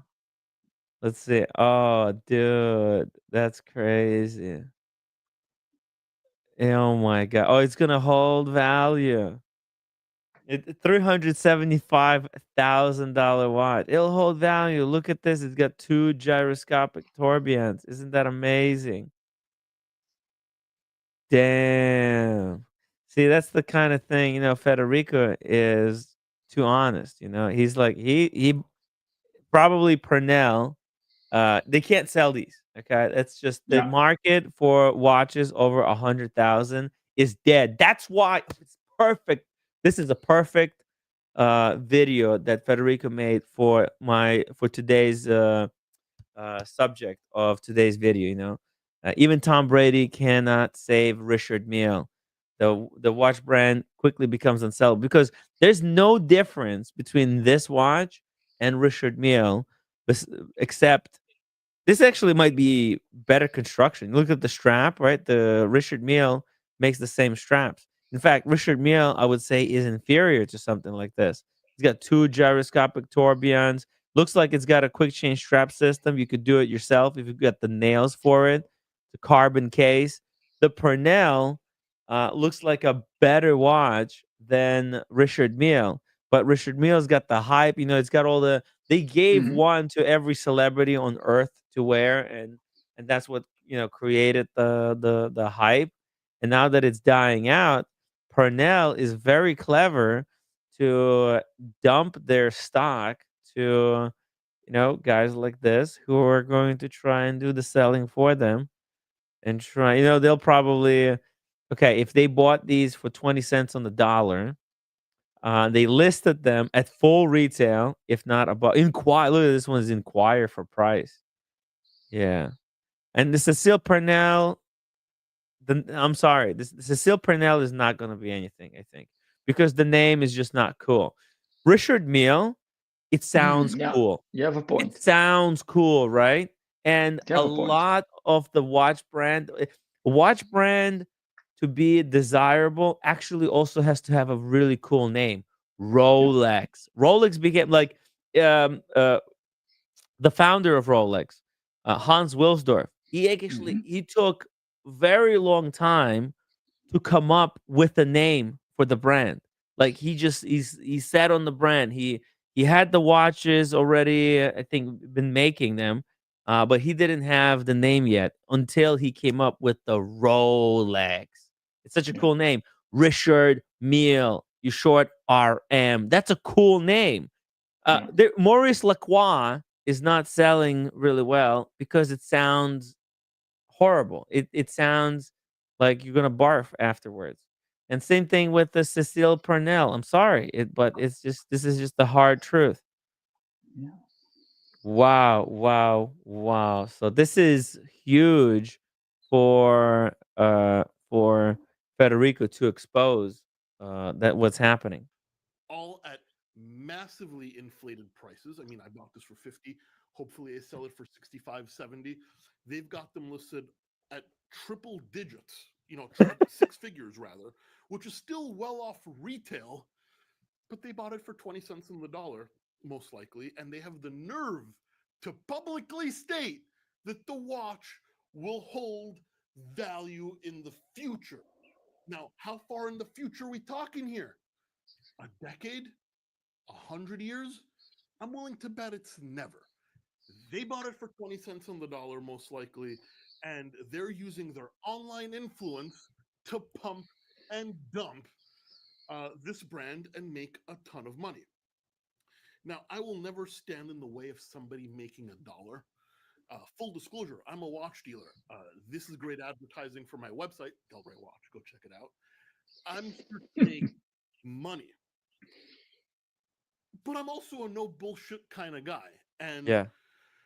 when these are now hitting other dealers at 20 cents on the dollar because the brand couldn't get rid of them, Yep. and I've got a publicly well-known figure praising its That's what the Haktua girl did, right? As soon as she got a little bit of fame, what did she Yeah. do? She used her fame Yeah. to The pump and coin. dump Pump Haktua and dump the coin. coin. Yeah. And this is what it looks like these guys are trying to do with this Cecile Purnell. They thought they were clever. Nobody else is going to get these watches or whatever. They got a really good deal. They got it looks like they got three, at least three, maybe even more of these. Is there four? Well, there's four over here that I could find on their website. They got these for very cheap, and they listed the because there's no information on these, right? So you could come out and just make up anything and try to sell it. And look, they need the money because The chandelier is not selling. The Gerard, chandelier. Calibier yeah. chandelier. You know the Gerard Perigo that they Yeah. have. Oh, the Jared Parago chandelier. I remember that watch Yeah, that's a with all cursed the watch. braces. Yeah. That's let's see it. Do they still have it? Because they were all over with the price on that watch. They had it for $500,000. Then they raised it up. You know, if people are not buying it for $500,000, use some reverse psychology. Sell it for 600. So they had it then for 600. Oh, they don't have it on the website now. Whoa. Mm. What is going on? Where did it go? Did they delisted the website or did it finally sell? I wonder what happened to the chandelier. Well, anyways, maybe they traded chandelier for the Parnells, right? But yeah, this is wild. Value retention. I mean, that is just Value the retention. number one scumbag thing I've seen in a long time. It's using their platform to lie. Now, I don't want this to sound like sour grapes. You know, they're a much bigger influencer than I am. That's okay. You know, I never really did the whole. I'm not a very showy guy. I sit behind this desk and I bitch and I moan and I review and that's what I do. I don't take a camera crew with me and show off my lifestyle. But guys, you need to be careful who you listen to online. You really, really do. Because someone might see this being sold for 50% off brand new. And you know what? It sounds like a great deal. And usually it is.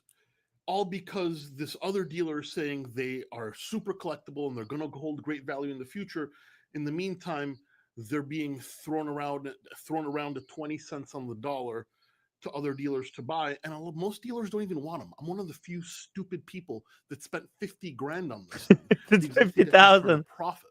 50,000 is a lot of money for that watch at Still. Magic City. This Yeah. is like Federico took a gamble Yeah. on 50. You know, who's gonna pay $50,000 for a watch for a no name watch brand that nobody knows, and Mhm. that could be in need of servicing, and what could be even the future of this brand? They could like if they're dumping their stock to like if they came to him, if Cecile Purnell came to him, uh, you know, with such an offer, then they're gonna go to other dealers as well, Yeah. right? So he took a risk. He's gonna try to sell it maybe for 60, maybe for 55. I mean, he'd be happy to probably sell this for 55, right? Yeah. Just get 5 grand on this Mhm. watch and get it out of his sight, right? Mhm. But the gall of LB to try and sell it at full retail and claim that this is the brand of the future. They're not gonna hold value. A watch brand cannot hold value if they're selling their watches at 80% discount. Yeah. And I think it's cool. And it's not the first time that you know the LB you know was accused of misrepresenting stuff. Cool enough. But am I going to sit here and tell you Cecile Purnell is an investment for the future? Absolutely not. Absolutely not. How can it be when it's 250 grand and I'm going to sell it to you for 65? There you I go. mean, He's gonna come try. on.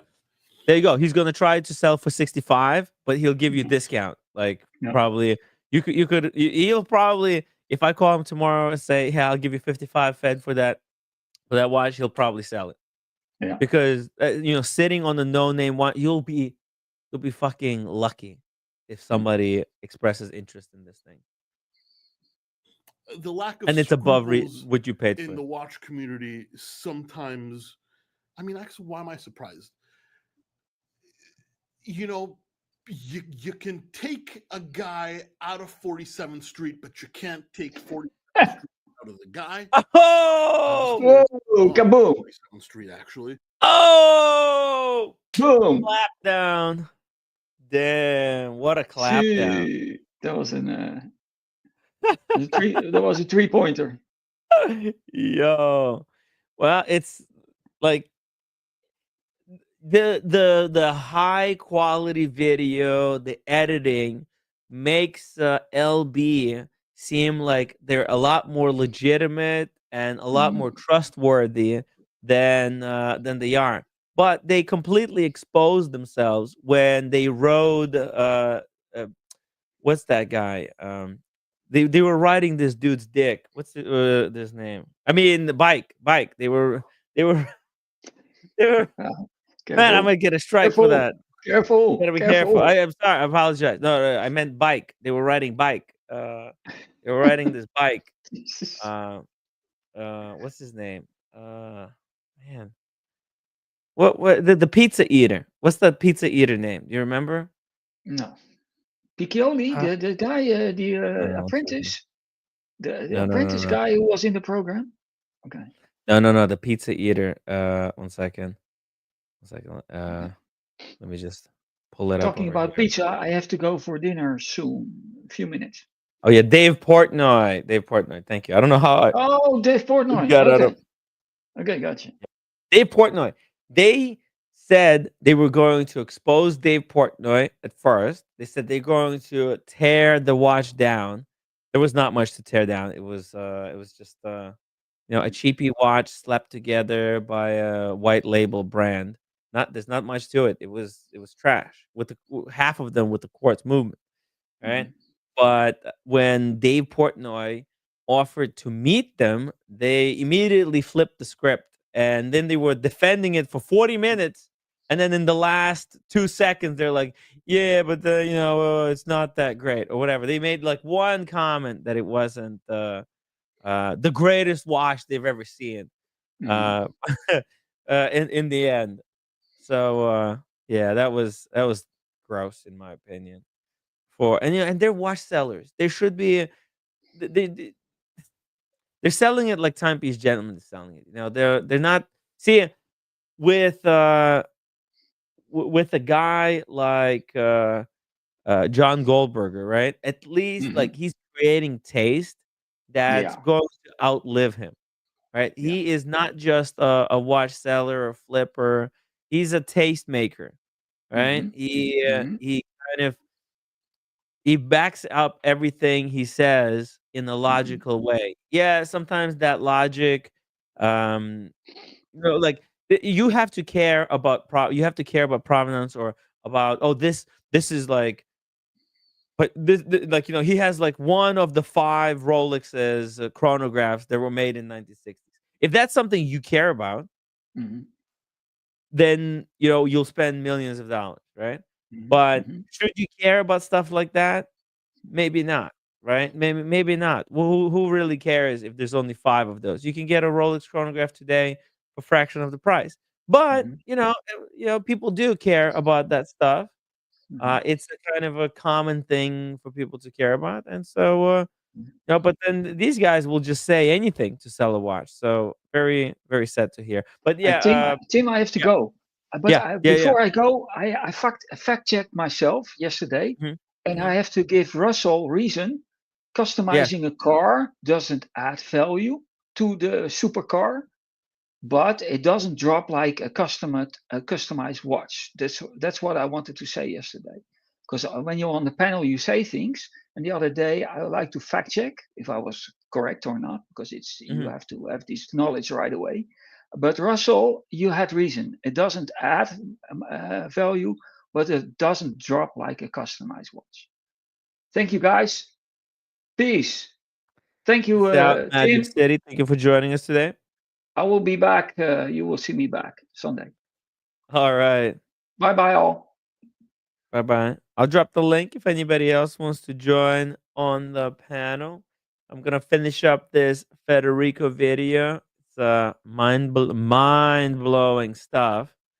I think Fed should have called it out. I mean, don't make people guess. You should just say, yeah, it's luxury bazaar. Whatever. They're not afraid to call people out and do like if Federico did something they didn't like, they would call it out. So yeah. But 99% of the times, a watch dealer is a watch dealer. Doesn't matter how trustworthy he sounds like online and how much he wants to show you that he's a good guy. Maybe that applies to me. I don't know. I think I've shown otherwise. A lot of people disagree though, and a lot of people don't like me. That is okay. I think a lot of people falsely associate high quality production and visuals with trustworthiness. Just because LB has a camera crew and they have slick graphics and whatever, graphics on the thumbnail, and they got all their ducks in a row, doesn't mean that they're more trustworthy than Federico's videos, which I think he probably making by himself. He's just cut out a picture of the watch from the website and just put it on the side. He's editing this stuff by himself. So I always think like editing is a double-edged sword. When you have good editing, that's when people try and like take advantage of that. So be wary, guys. Don't think that somebody should be believed just because they have high quality, fancy camera and high quality stuff. But really, like, this is such blatant bullshit that I just had to make a video about this. Anyway, guys, that's it for me today. I'm done bitching. This is a great watch. This is a fantastic watch. It's just not a $350,000 watch. It's a completely shitty investment, and you can get it at a deep discount. If you like the horology, shoot me an email. Boom, there you go. I mean, that's kind of what Fed's specialty, right? He sells watches that are super high quality, but that they have basically almost no brand. But he sells them at a really deep discount.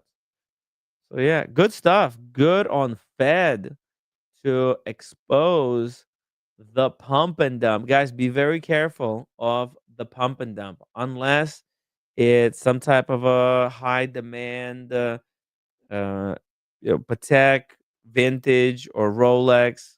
It's probably not an investment. Okay. By the way, we also had a new watch released, which I don't think it's very new. It's just a new color, but I figured, we're talking about super expensive watches, so let's just include it in here. Maybe some people will like it. I totally dig this. I'm a huge fan of Urwerk. They're an incredible brand. Thank you, AP, for creating the complication on which Urwerk has expanded upon and created an entire brand. Beautiful. What is it? What's this one called? Does it have a name? Let's see it. EMC Time Hunter in Stormtrooper like white ceramic. Oh yeah, it does look a little bit like a Stormtrooper. Stormtrooper white. If you guys like Star Wars, it's a great Star Wars themed watch. Look at that. Wow. Crazy stuff.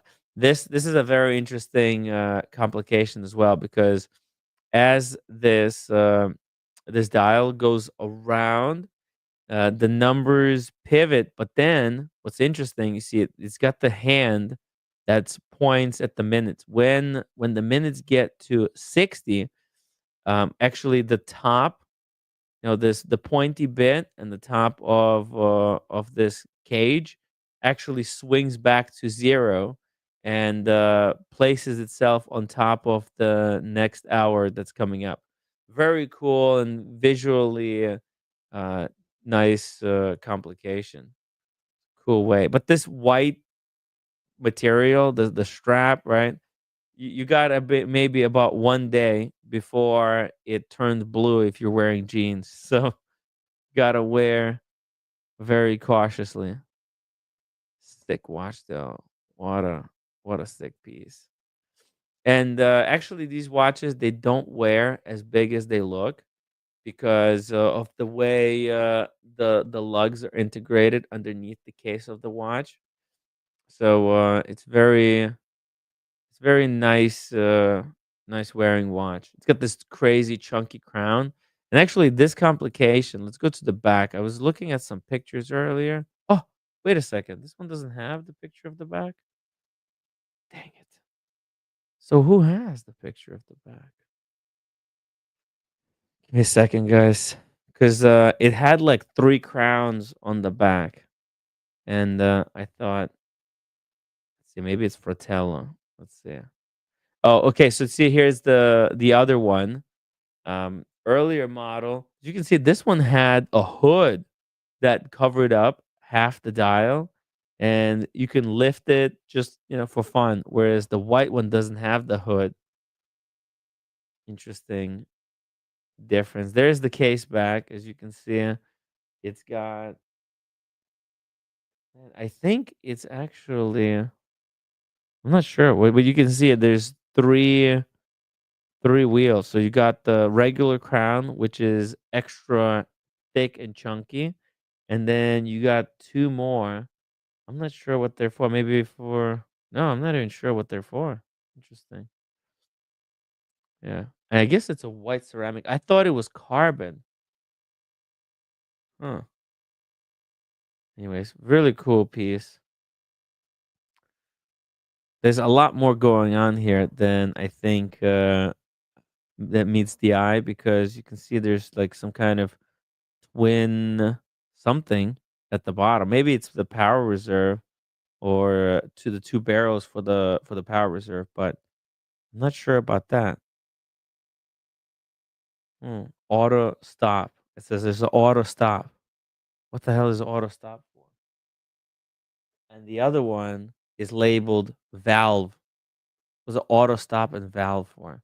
Let's see. Here, there's a description. Now, that would be special enough for most brands. Urwerk, however, wanted to show off some more advanced tricks. Turn the watch over, and you are greeted by some unfamiliar turbines behind glass. Yeah, there's some turbines here, and some unusual knobs. The turbines serve different purpose. One provides shock absorption for the entire movement. The other serves as the air brake for the automatic winding system. One of the knobs enables you to set it to greater resistance as you engage in more rigorous movements. So if you're doing sports, you could add resistance. This is hilarious stuff. Um, Evening out the mainspring winding. Basically, it helps you regulate. It's Richard Mille's have a similar complication, but you have to take the Richard Mille to a watchmaker, and tell him where you want him to set it. Like the rotor has these different pins, and depending how far the pins are set from the center of gravity, the faster or slower the rotor will wind. But it looks like Urwerk found a way to do a similar thing without having to take the watch to a watchmaker.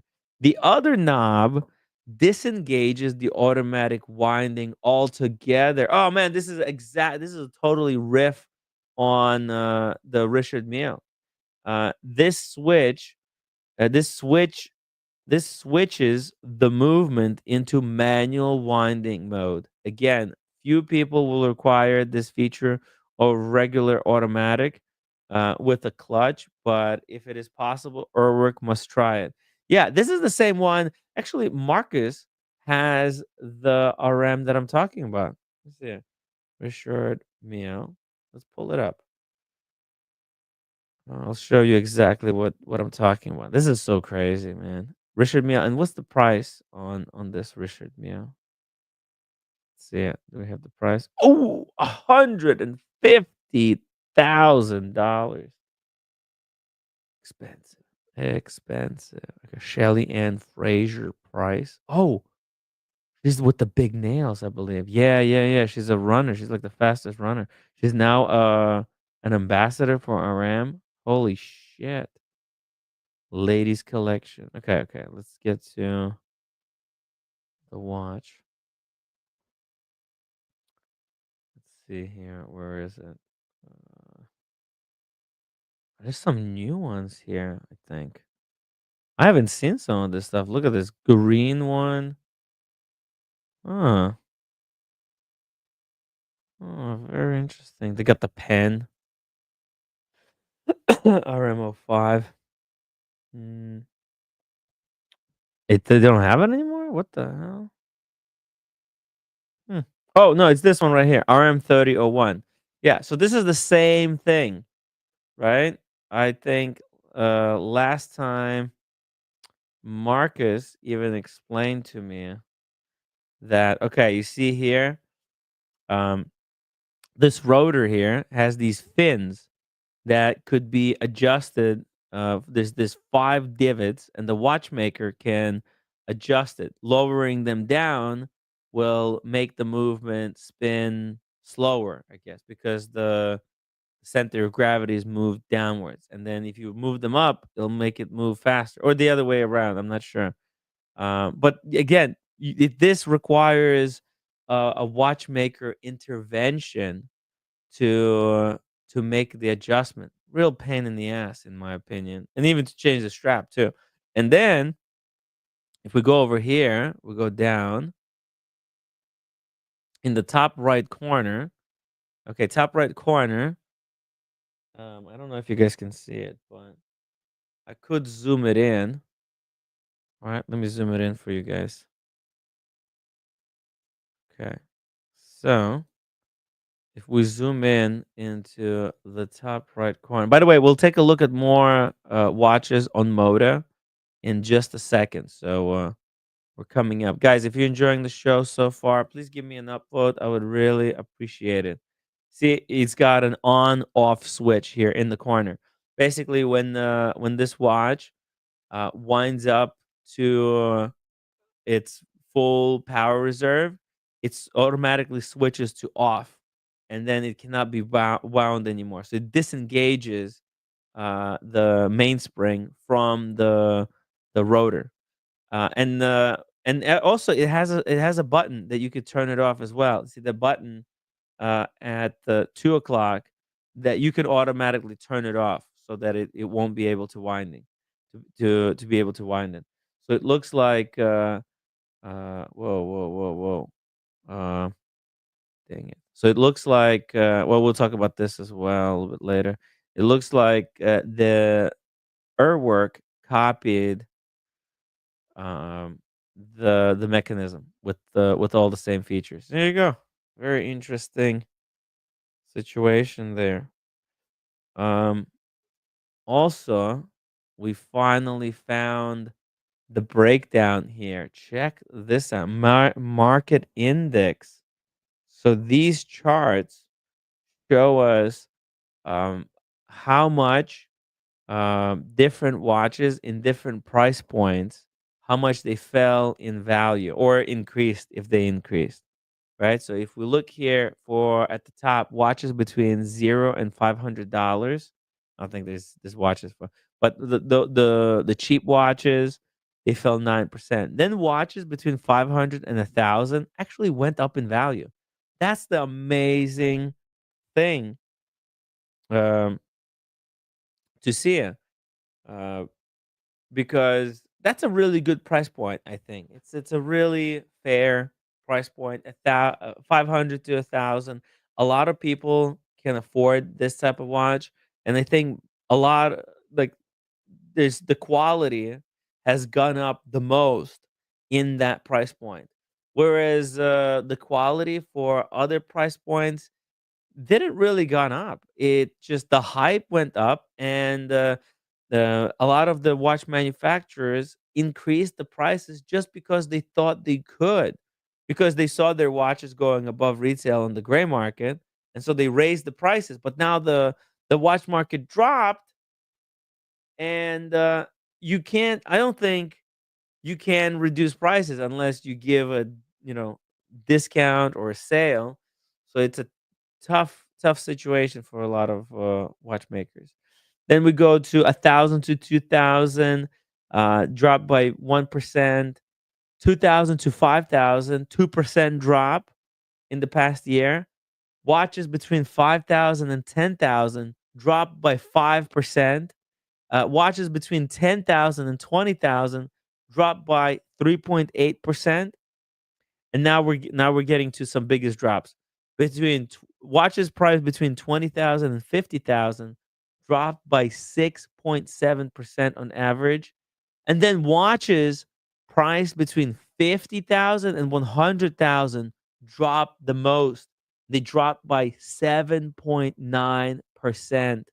Watches above 100K dropped by 3.6%. But again, you know, watch charts does not account for all watches being sold, just the ones that they can keep track of. So yeah, interesting stuff there. Very interesting. Web one, thank you so much for the £2 69 backyard pool.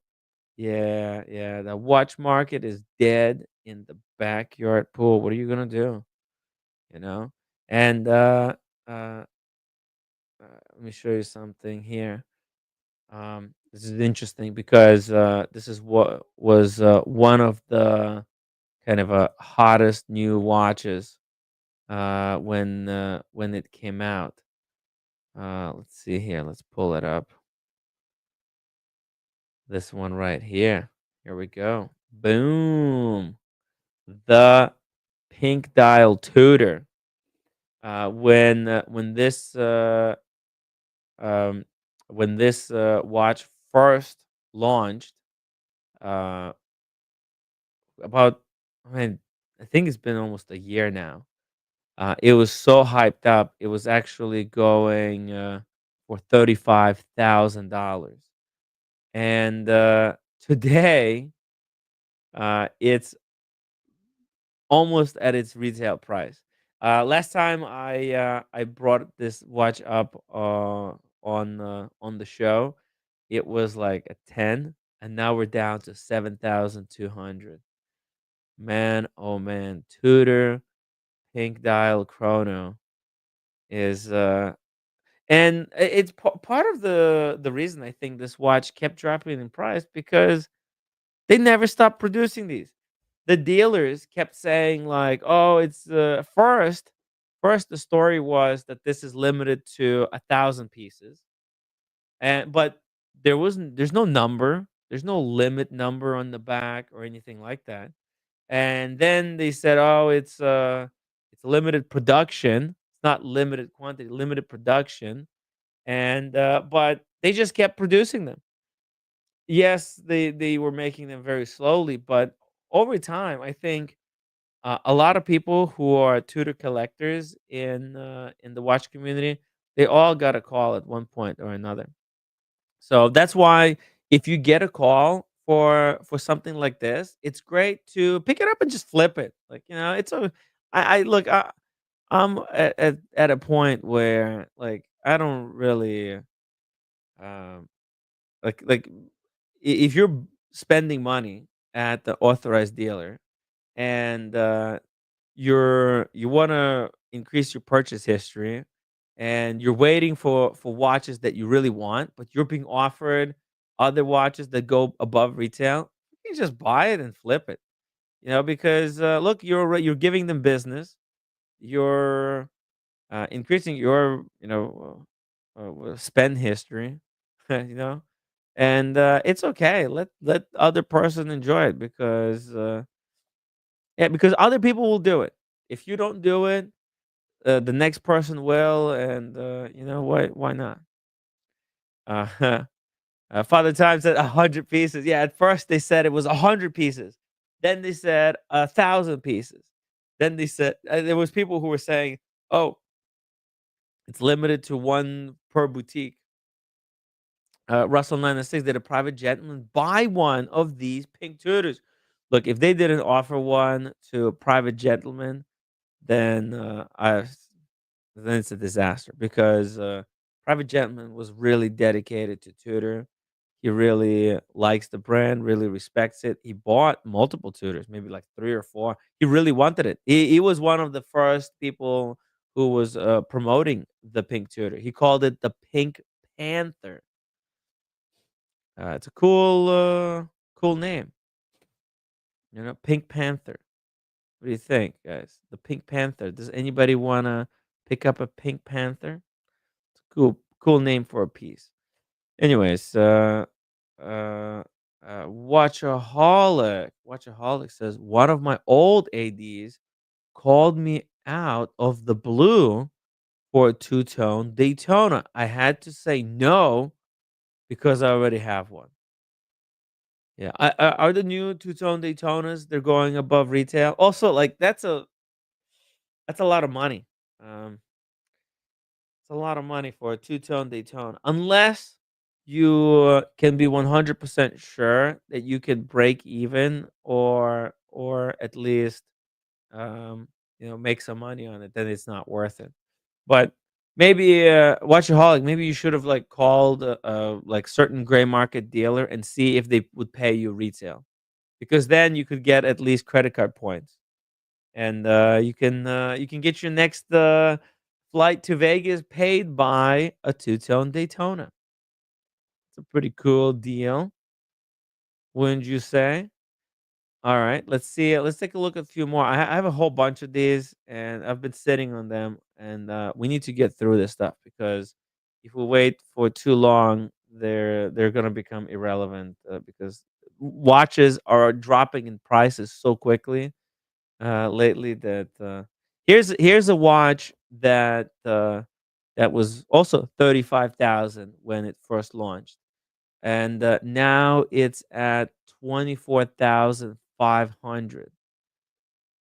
Yeah, 24,500 for Yachtmaster Titanium. I think this one is still going to hold around this price. It might drop down to below 20 as the next round of production comes out, because usually watches like this, they get delivered in batches. I remember when there was like a last batch of Panda Daytonas that was delivered, and then there was like 8 people. I swear, there was like 8 people who got the last of Panda Daytonas. By the way, guys, wristwatch check. I'm actually wearing Pepsi today. Wearing the Pepsi. Mhm.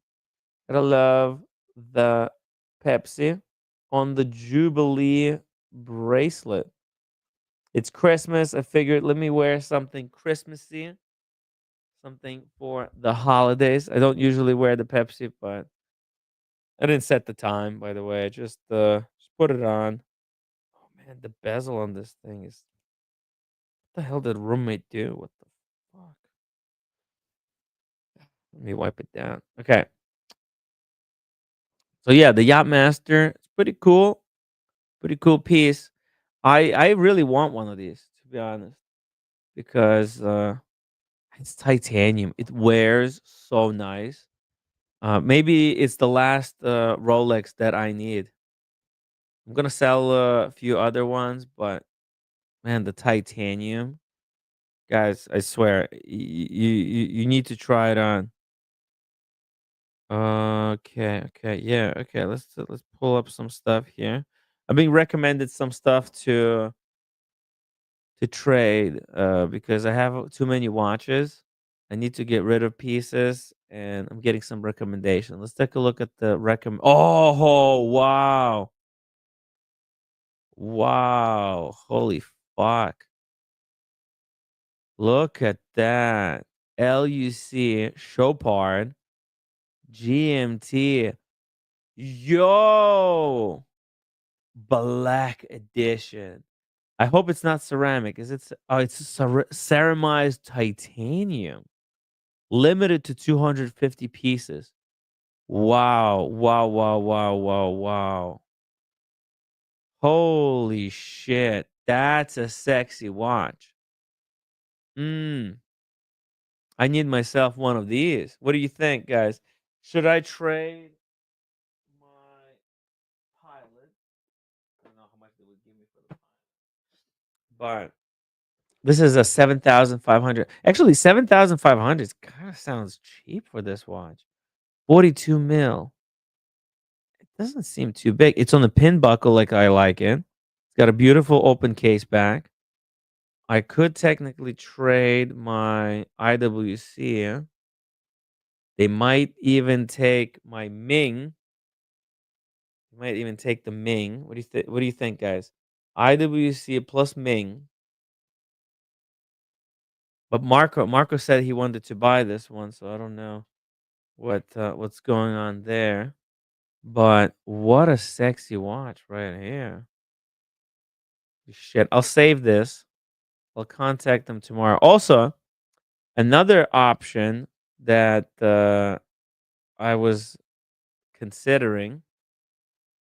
Let me show you this. Okay, let me know. Let me know what you guys think about these two watches. Which one do you like more? Or this IWC Top Gun in black, but this is ceramic. I would have much rather preferred if it was DLC, but ceramic is pretty cool. Top Gun. I'm actually, if it's between these two, I'm really let's see, what's that? 4,800. Okay. And there's one view, so nobody's looking at this watch, just me. See this LUC Chopard or the IWC Top Gun. Let me know, guys. Let me know in the chat if you have a preference. Hey, Randy Cat. Speaking of good choice. I can't. I thought I turned up my hair like a salad. It doesn't look so good today. I want Daniel. to spike it like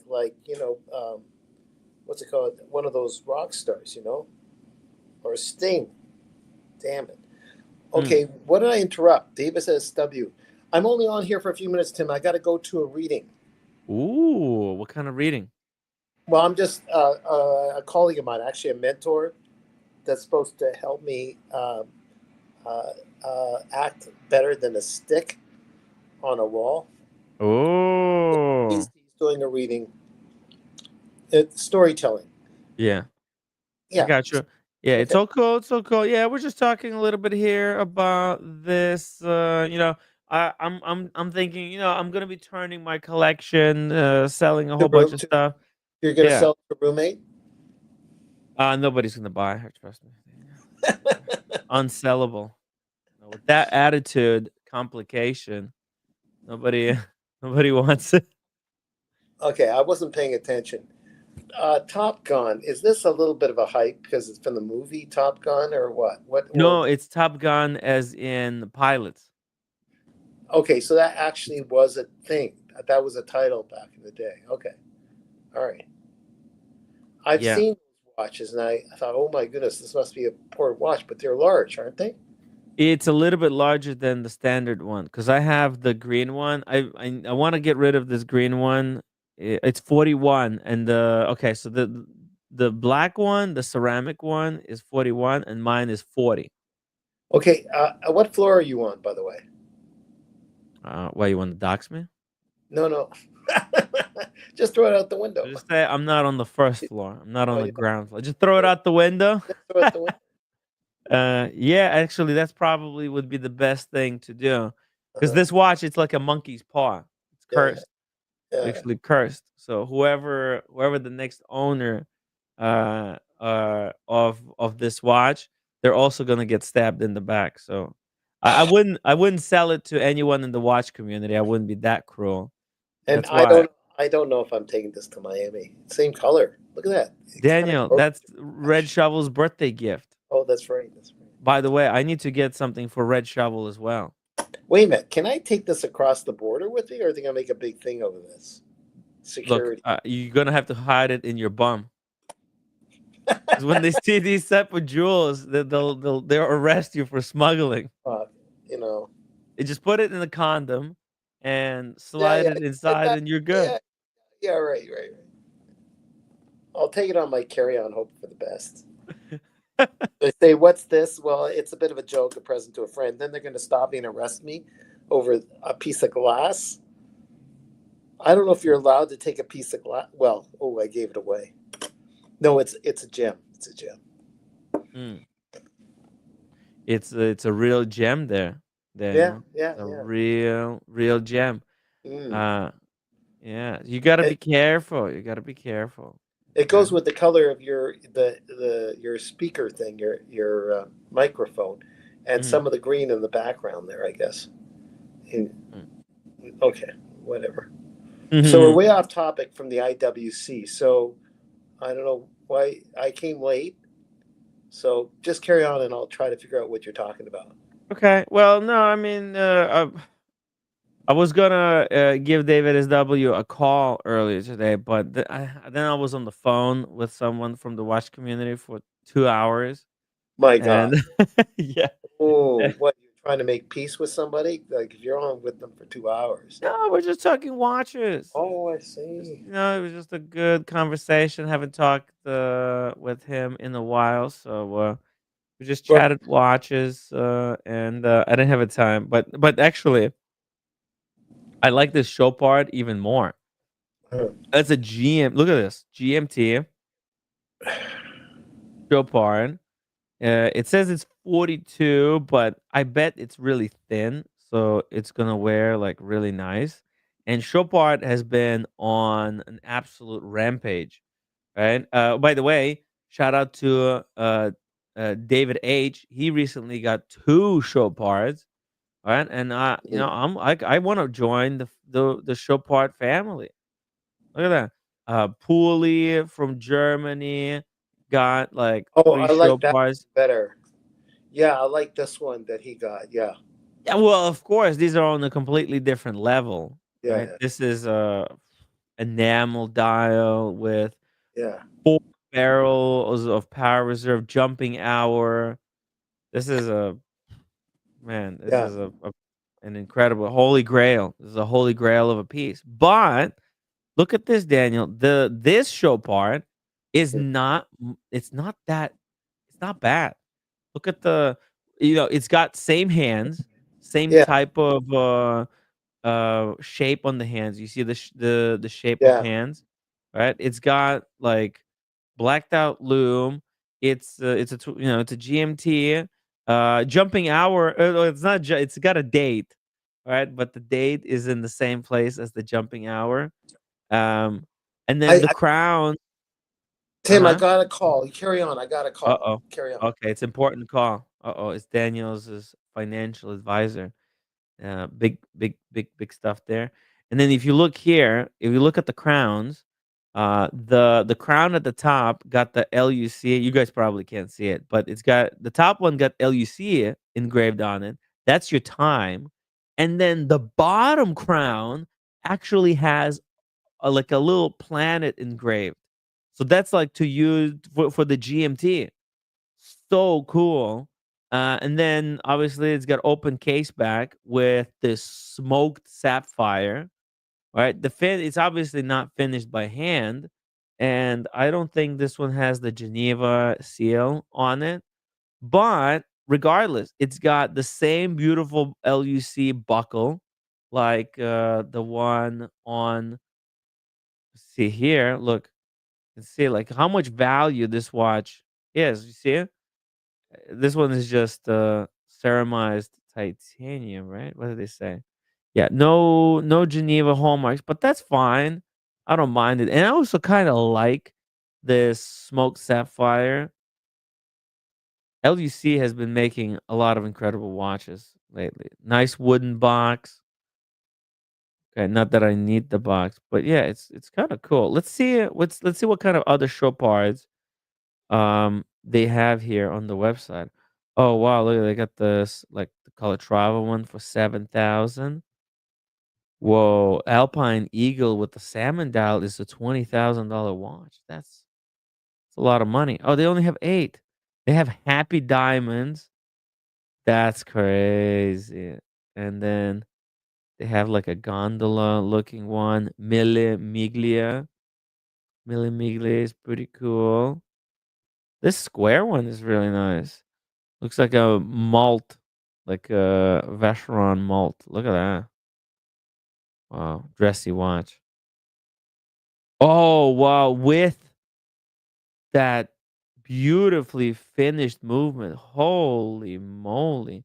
And they even shaped the movement to the case, right? This is what a lot of people wanted the Patek to do with the cubitus, right? Like everybody wanted the cubitus to have square movement, like what the Chopard did here, but unfortunately they didn't do it. I'm actually really surprised that they have so few of these LUC Chopards. Um, David H says could go down to the boutique and see if they have that one. Tim, see in person first. Yeah, maybe. I'm gonna be going to the city sometime next week to see my brother. It was his birthday actually. December 8th was his birthday. And I want to take him out for lunch. So I was thinking of stopping by Omega to see the new Omegas, like the new Daniel Craig Omega, to see the new Pilot Qualified, try it on the wrist, and see other watches while I'm there. And yeah, let me write this stuff down. Stop by boutique. Stop by Omega and Chopard, because Chopard is across from Omega. It's not far. Chopard. Testing, testing. Hey, you're back. You're back, Daniel. Yeah, just some of my enemies who want to make sure I was okay. They were calling. Oh, okay. Some of my enemies. Gotcha. What do you think about something like this, Daniel? Full I'm, gold with, and this one's got like fully finished movement. Look at that. Yeah, I don't need full gold. I like Mhm. it. I like it even if it was metal, steel. I You like know, it. this is You won't get this in steel, but I'm just saying. yeah. I like the look of this. Sure. This is I think better finished than my Grossman, and it's in gold for 11,000. Man, the watch What market are is they so asking for this? Oh my goodness. 11,000. Oh my goodness. Right? It's Uh, crazy. what was it at Really. one time? It had to be more. Retail? Yeah. Retail maybe let's go to Chopard. Let's see what the stuff like the Chopard. Let's go see what they have in stock. Like what's their current collection is looking like. Watches. Just go for the one that looks closest to that. You don't have to Mhm. go for the exact one. By the way, how much is that green one? Whoa. Go back. Yeah, on the Yeah, left. yeah, yeah. No, it's here. It's here. The green one is in Oh, steel. It's 11,800. Same price as the gold one. yeah. You see, and So it's with that same movement, but yeah. shaped like a circle. Mhm. Oh, by the way, this is the two that David H has. He's got the literally these two that are side by side in the middle of Yeah, the screen. yeah. Let's see. Can I? Did he Yeah, get he's it in got. the gray market or no? It just came out, didn't it? That just came out. Yeah, MSRP, right? yeah. These are new. No, he got Oh, them new, I believe. But I think they gave him like small discount uh, to it's a they little gave bit of discount because cafe it's latte. Chopard. They gave him a coffee latte and biscuits at the Yeah, store. Is that what you mean by a discount? I would hope so. At least, at Yeah, the very least, yeah. right? Look at this one. This is so nuts. Full strike. That Uh, is just so wild. uh, Wow. Like, why would you buy Richard Mille at this point if you can get something like this? yeah. So crazy. Yeah. Titanium. I like the how they kind of PVD DLC'd a lot of the parts. And then they have this soft green. The cutting out and on the dial side is really cool. And then they have two power reserves. The on the dial. There's I don't know if you could see it. Maybe I'll zoom it in. Can you see that? They got two power reserves, Yeah. one for the chiming mechanism and the other one for the regular power reserve. And they're Oh, like side by side, yeah. interesting. All right. Hopefully, it's easy to use. Yeah, it's just got one crown. You just press the button and it's done. Yeah, yeah. Look at the finish on the movement, man. It's a Geneva seal on the movement and the case, and it's limited to 20 pieces. I think that looks like it's a big power reserve because those wheels look strong on the lower left, underneath the bridge. Underneath the bridge is on the left. You can see the wheels, maybe two sets of wheels. No, wait a minute. No, maybe it's the top part. This is where I'm not good with the ski. This is going more than a few days. Mm-hmm. There's this power reserve on this watch. Let me put it that way. By looking at the wheels on the front, I mean on Yeah. top, and then lower left. Yeah, it looks like it's got it looks like it's got 8 barrels again. Let's see. Bunch of barrels. Anyways, Yeah, it might be the 8-barrel movement. Let's see. Is there descriptions plus specifications? Yeah, movement. Uh, let's see. 60. Oh no, okay. It's 60 yeah, hours of power reserve. So well, it's 2 barrels. yeah, 2 okay, barrels. yeah, 2 barrels. That's good enough. yeah. Or maybe it actually, hold on, Daniel. It might have 8 barrels. 2 for the power reserve and then 2 more for the chiming mechanism. There's a possibility. It just doesn't say. Careful. Careful. Yeah, no, it's okay. Just the chips. Yeah. Uh, Daniel, what the with the cholesterol? What did we talk about? oh, Daniel, no more chips, please. yeah, I forgot. Oh no, that's right. That's right. Yeah. Gotta be careful. Chip, thanks, Tim. Look, I gotta go. I All gotta right. go. All right, Daniel. I gotta go Yeah. before I get scolded by roommate. Okay. Okay, take care of yourself. All right. Careful. Okay. All right. Bye bye. All right, bye-bye. APG, welcome to the stream. Yeah, LU Chopard, there's a lot of interesting pieces. Oh, here's the watch that looks very close to the one we were looking at. In fact, I think the one on 1916 company is a better version of this one. Hold on, let's see here. Because it's got the 1916, it's got the applied indices. Okay, so I think this one doesn't have the Geneva seal unless it's covered up by the sticker.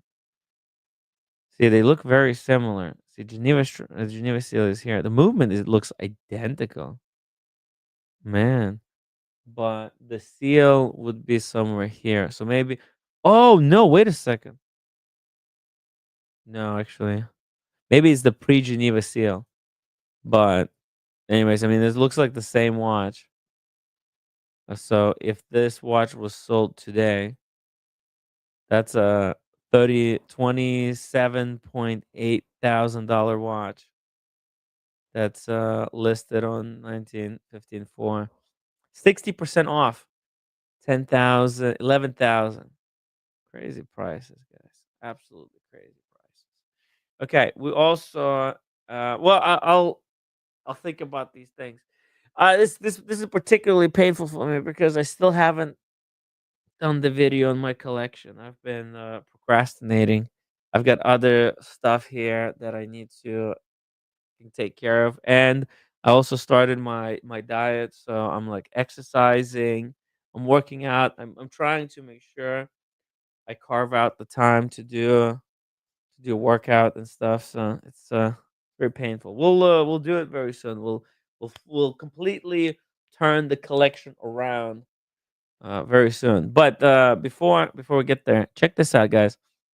I looked at this watch earlier today, and I thought, wow, what a weird watch. I don't even know what the hell is going on. What is it on the dial?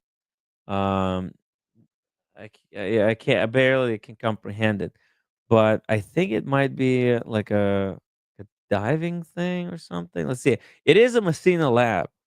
All right, and when I saw that it was a Vulcan, I kind of dismissed it. But this now that I realize it's a Vulcan plus Messina Lab, now I have to actually take a look at it and see what it's all about. Apparently, it's a Messina Lab, and Vulcan introduces a unique, it's alarm equipped diver with imagined history. The hell is an imagined history? Is it a bullshit history? There are niche watches, and then there are niche watches.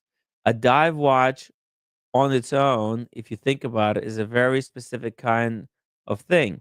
And in spite of their incredible popularity, we shouldn't forget that they're built for a highly specific purpose that almost nobody wearing one will ever participate in.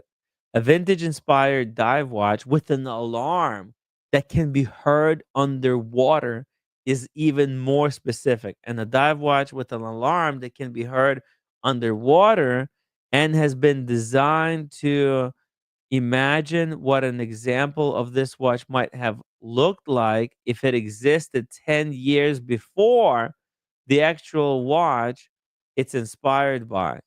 Well, that's about as far down the rabbit hole as most will care to go for. Hold on, guys. Let's get the ears on. We're going down the rabbit hole.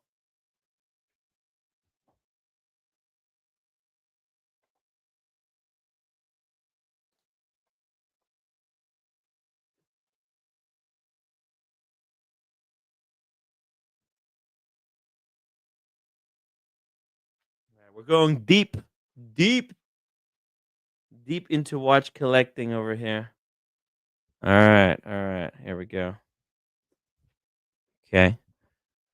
But that's what Messina Lab and Vulcan has cooked up for their new collaboration. And it's one of the strangest and most charming watches of the year. Okay, good thing it's the end of the year because I didn't want this to be the most cooked up watch of the next year. What the Look at all the hands. It looks like the dial is moving, and there's all these numbers on it that I think might be moving as well. Says the Vulcan Nautical Legacy Messina Lab can perhaps be most easily understood as a new spin on Vulcan Nautical Cricket, which was revived last year. The watch we covered last summer was Vulcan's attempt at bringing back a truly strange diver that takes a genuinely different approach to the very idea of timing a dive. The nautical effectively brings the no decompression table to the dial itself, and through the setting of the alarm and matching it with the dive's depth, the diver can calculate the length of their decompression stops as they make their way to the surface. Again, truly niche. And an early example of the dive watch principles that is not really used much anymore, given its complexity and now ubiquitous dive computers that make all these calculations automatically. Decompression, for those who don't know what it is basically when you go underwater, you have to go slowly and then you have to come back up very slowly as well from underwater, because if you go up too quickly, the oxygen molecules that are compressed when you're underwater, if you come up to the surface too quickly, they will expand too quickly and they might shred your lungs. So as you coming up to the surface, you have to be breathing out the compressed molecules and breathing in new molecules that are not so compressed so that you won't damage your lungs. JMB, £5 super chat. Tim, I uninstalled Instagram from my phone to be off from toxic application for at least this month. Instagram makes me sick. Whoa, JMB.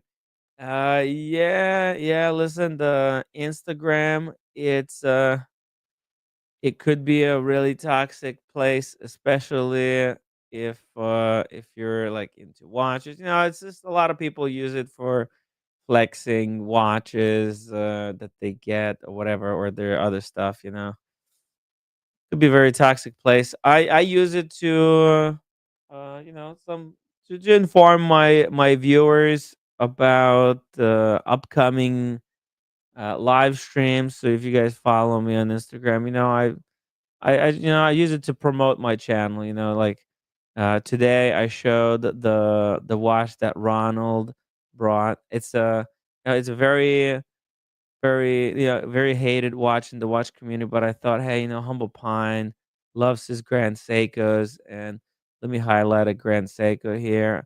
Past 3 days, I was just highlighting some of the new releases. I showed the watch that PK got, spotlighted that.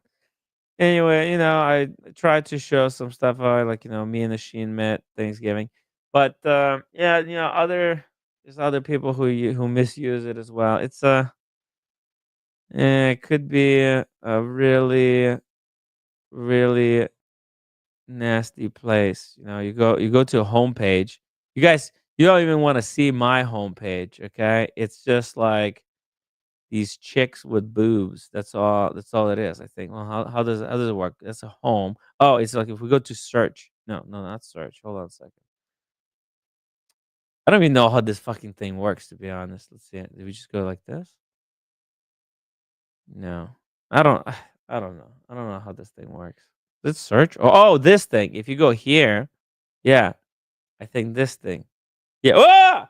I'm not even sure I can show this stuff. What the hell? Why would they even? It's all AI too. A lot of these girls, they're not even real. It's like it's all AI stuff. Yeah. Like what the f? What is this? How is this? It's borderline porn, guys. It's dude. Like, anyways, I totally get it, man. I totally get it. Like, I sometimes I accidentally like that's why I didn't even know where it was. So like accidentally, whenever I press the wrong button, it's just it shows me that stuff, and it like it gives me the ick, as they say. But anyways, where was I? What was I even talking about? David S. W. Oh, we were looking at this. The the Messina collab with the Vulcane. Um, here we go. The idea behind this Messina Lab version. Okay, well, look. Okay, I don't think we need to read any more of this stuff. I kind of get it, right? It's a very complex calculator machine. It tells you how fast you should be coming out of the water, and I guess it has an alarm for when you reach certain depth to tell you that it's time to come up or something. It's a kind of a cool looking watch, actually. On the rubber strap, though, the rubber strap makes it look, the integrated rubber strap. These are so modern, so cool. But the dial, Messina, this is so Messina Lab dial, right? And Messina Lab, they're known for their dials that look like really old watches, and this is what they did. I think this is a kind of a cool look for the watch, because let's see what was the other look, because they apparently this is a reskin, right? So okay, so this is the original watch without the Messina collab. As you can see, it's got these sword hands and a similar type of a calculator, but the fonts, they're not as charming, right? The crowns, they're cool. Did they change up the case? Let's see here. Oh no, it looks like it's the same case. Okay, so it's just the dial and hands, right? I like the Messina Lab hands better, because you see this the hand with a little triangle at the end. That's not very legible. Whereas if you look at the Messina variant, it's more of like an Explorer 2 hand, right? They even painted it orange, and they put the loom in the hand. The other one didn't have the loom. And then the hands for the hours and minutes are a lot more distinct. And obviously they got the little lollipop hand for the seconds. Very cool. Here it's like, see these two hands, the two sword hands. They look identical. Like I don't even know which one is the hour, which one the minutes. They look almost identical length too.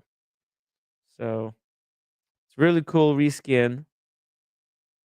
A weird way to do a case back here. They put a little volcano logo over the top of the movement. But what's this gonna cost you? Right? If you wanted something like this, is there a price? Yes, $5,000 and limited to 25 pieces. Oof. This is going to be very hard to sell. I got to be honest, guys. It's unless you're really deep down the rabbit hole, who's going to buy it? Honestly, I don't. Even Messina Lab enthusiasts would find it very hard. But then again, like what like such a hardcore complication for just 5,000? Huh. Seems to be cheap because the Daniel Craig Speedmaster is a lot more expensive, whereas this thing is just 5,000. Look at that movement, right? That's got to have some kind of a special movement just for this watch because it's a serious complication. Solvent says, Timmy, if you lose any more weight, you'll be wearing 36 mil Rolexes. Yes. Actually, I do want to get the Rolex Explorer 1 36 mil again. I really missed that watch. I think that was the perfect watch for all the like outdoor activities. Uh, if you don't reply, if I don't reply, I'm okay. I'm taking a break. JMB, if you need to get in touch with me, just you can get in touch with me on the WhatsApp. If you don't have my WhatsApp, just email me. I'll give you my number because you never know if you got some urgent question or something. Um, just you have by the way, my WhatsApp is in the membership. Since you're a member, you can actually join the WhatsApp group. Like it's one of the quietest WhatsApp groups. You know, we don't mostly people there are very quiet. You know, sometimes I will post something, some kind of a picture. Today I notified people I'm going live. Posted the picture of of the watch. You know, the view from the inside out. Anyways, let's see. There's other stuff. There's FP Journe, Tourbillon, Serene, Vertical, one of the only tourbillon wristwatches that makes sense. I don't know if this vertical tourbillon makes sense, but actually, Cars and Chrono, a friend of the show, had a vertical tourbillon FP Journe, uh, but with a different dial. I think his was just like a black dial, and he actually sold it because it was too thick. But I don't know. They have an article on this watch for some reason. I don't know why. Maybe it's the new dial that FB Journe is trying out. Let's see. What do they say? If you're reading this article at Monochrome on regular basis, certainly you should certainly all about the term. What the? You should know. I guess they're misspelling here. See, I'm not the only one who misspells stuff, guys. I'm telling you, like people say, Tim, you can't read, but if you're reading this article in Monochrome on a regular basis, you should certainly all about the tourbillon. You should certainly know all about the tourbillon. This device, where the regulating organ is placed in a constant rotating cage, counteracting the negative effects of the gravity. But we have to keep in mind that the tourbillon, conceived and patented by Breguet in 1801, was designed for pocket watches. Timekeepers spending most of their time vertically in the pocket. But what about tourbillon on the wristwatches? Well, it is well known that their relevance remains to be demonstrated. The reason watchmakers put tourbillons into wristwatches in modern days is because they want to increase the price of servicing down the road. They know that this is a business that can basically keep bringing money in. Steve Parker says RM unsellable. Unless you're Tom Brady, you're not. It's not going to be easy to sell your Richard Mille. I think a lot of people who are non-celebrities that got into watches, they got into them because they thought it was an investment, but they don't realize how actually difficult it is to move such a piece to the next buyer. So yeah, and like actually all watches above 100,000 are extremely difficult to sell, Steve.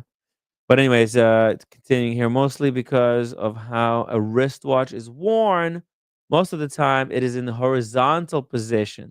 Enter Francis Paul Journe and the Tourbillon Souverain vertical. And this watch, besides being an absolute mechanical feast, also brings a lot of sense to a tourbillon in a wristwatch. Check out the video.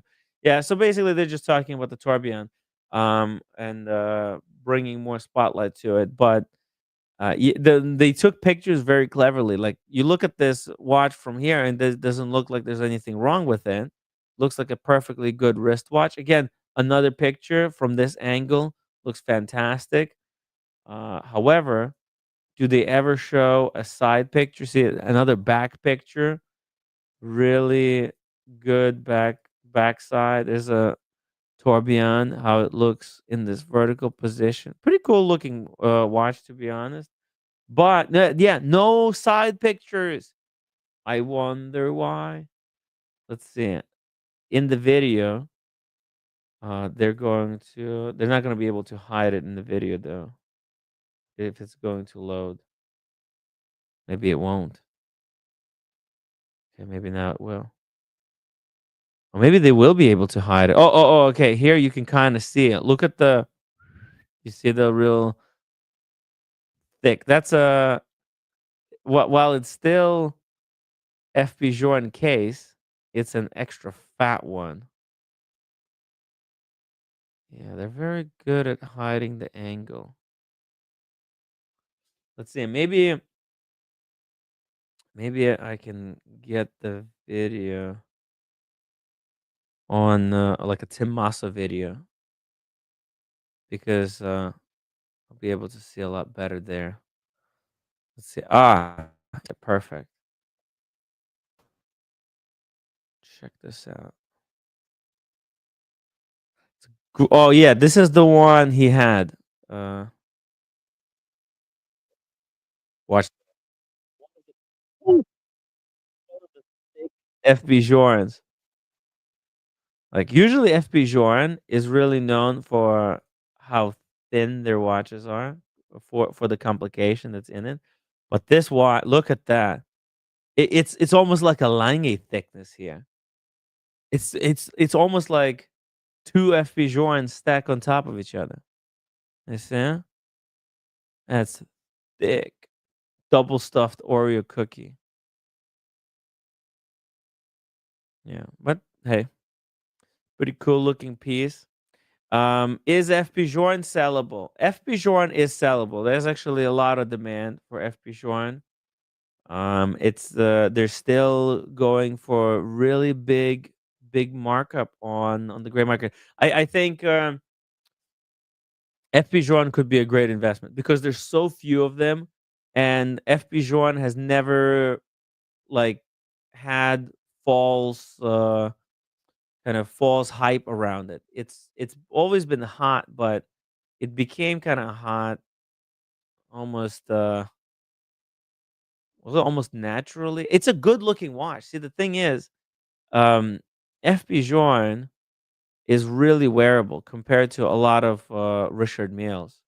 A lot of those Richard Milles are really unwearable, and a lot of people who collect FP Journes, they collect it because they look like vintage watches. That's the thing. Like FP Journe, all FP Journes, they look like they're vintage. and because of that, they're kind of very desirable. They look like um, they look like Roger Smith. You know, they look like um, he gave one, right? He gave one to let's see here. One second. He gave one to.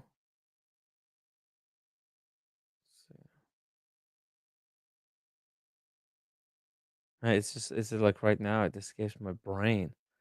Um, Jesus Christ. Uh, let's see. Let's see. He gave one to. Oh, okay, okay, okay, okay. Uh,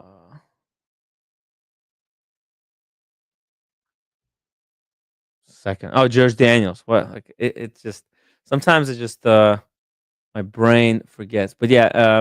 So basically, FP Joran, he made a watch and he gifted it to George Daniels because a lot of his stuff was inspired by George Daniels, and that proximity kind of makes his watches really desirable, and they're a lot more available than Roger Smith watches. Like people who want the Philip Dufour, like you might not be able to get Philip Dufour, but you might be able to get an FP Joan. And you know, if you can't get an automatic FP Joan, you could probably get um Elegante, the quartz one. So it's very smart. Let's see here. Look, if we go to the auction, right? Look at this. This Havana, or is this Havana? This is like a crazy, sexy Havana. Damascus. Oh yeah, yeah. Damascus dial. 3 out of 28 pieces. It sold for 279,000. That's just insane. Yeah, I mean, they might not go up above this price, but I think if you own one of these Damascus uh, FP Jorns, you'll always be able to go to Philips and give them yours, and they'll sell it for you in the next round of auctions. Okay, there's always or you can go to 1916 company. They'll take it from you, no questions asked. And they'll give you a pretty good deal, which you can't say the same thing for Richard Mille. Like 1916 company might not take your Richard Mille. And just because 1916 company has a Richard Mille listed, they might not even be able to sell it. Let's see. 1916 company. Do they have any Richard Milles right now? They should have, right? They let's see. Richard.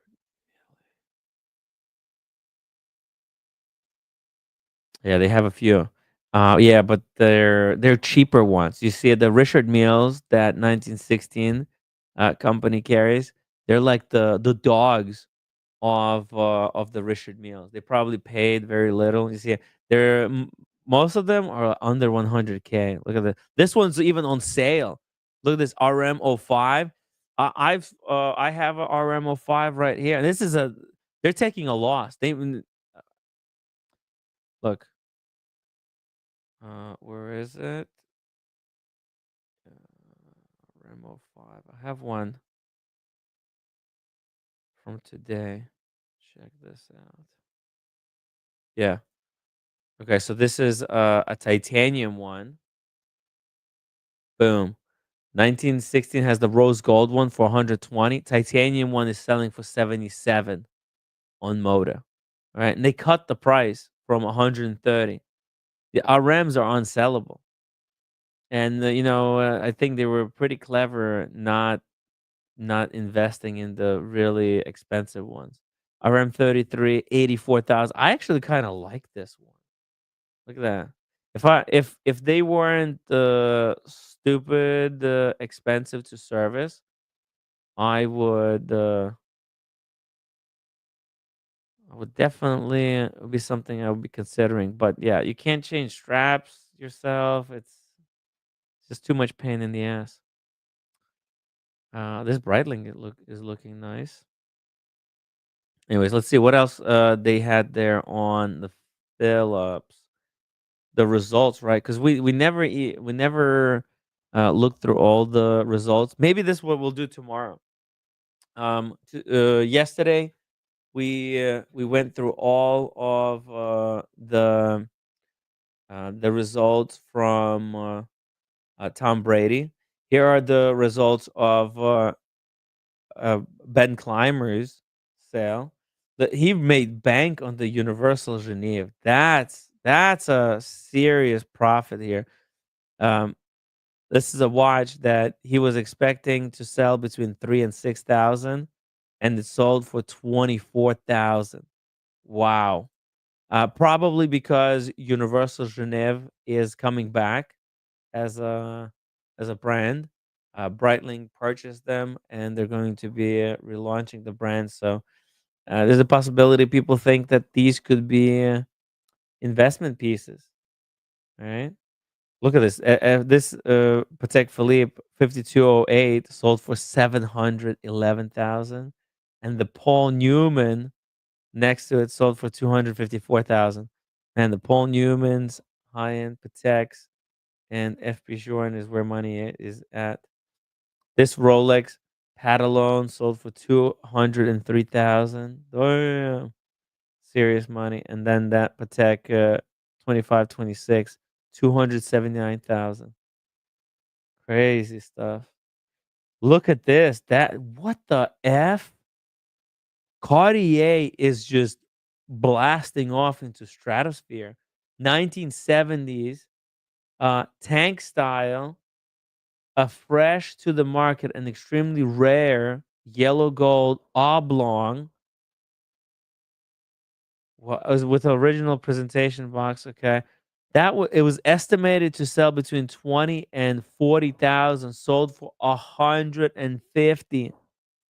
How the f, man? Oh man!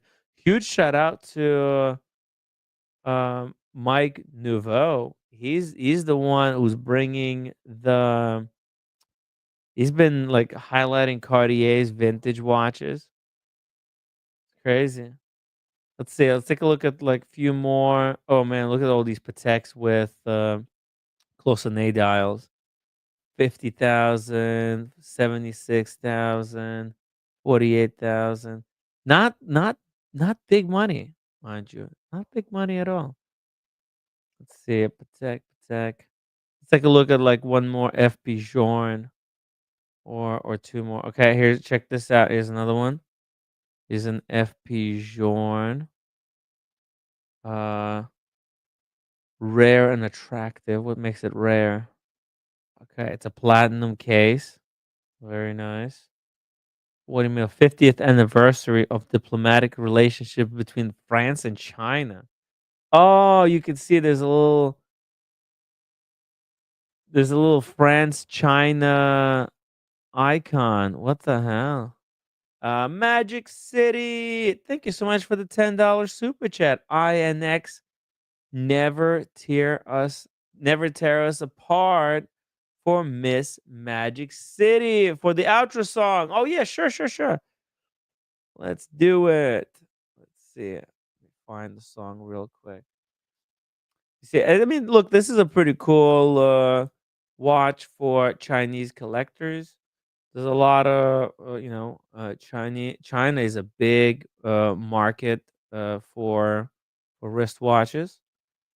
Uh, there's a lot of collector. Hong Kong now under China control is a lot of stuff, and there's a lot of flexing in that culture, and wristwatches is the best way to flex. I think they were, for a short time, China outlawed. I think they cracked down on expensive watches because they were used um, for like bribery. INX never tear us apart. Okay, but once once those fears went away, the Chinese watch market is still very strong. So yeah. Oops, that's the wrong one. Yeah, Pateks are going for crazy. Even Roger Dubois went for 57,000. Lange is on the downward spiral though. Okay, look at this. This 1815 chronograph, beautiful watch. It was estimated between 25 and 50,000, sold for 40,000. So right smack down the middle of that prediction. But it's such a beautiful watch. Seriously.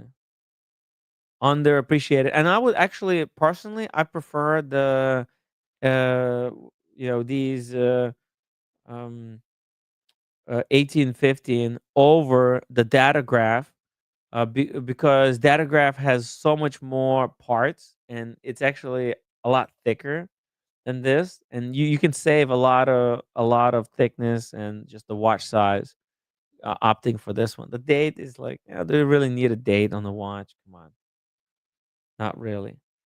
Here, check this out. Here's another RM, right? RM 1103, estimated between 200 and 400,000, sold for 279. That's not a good price.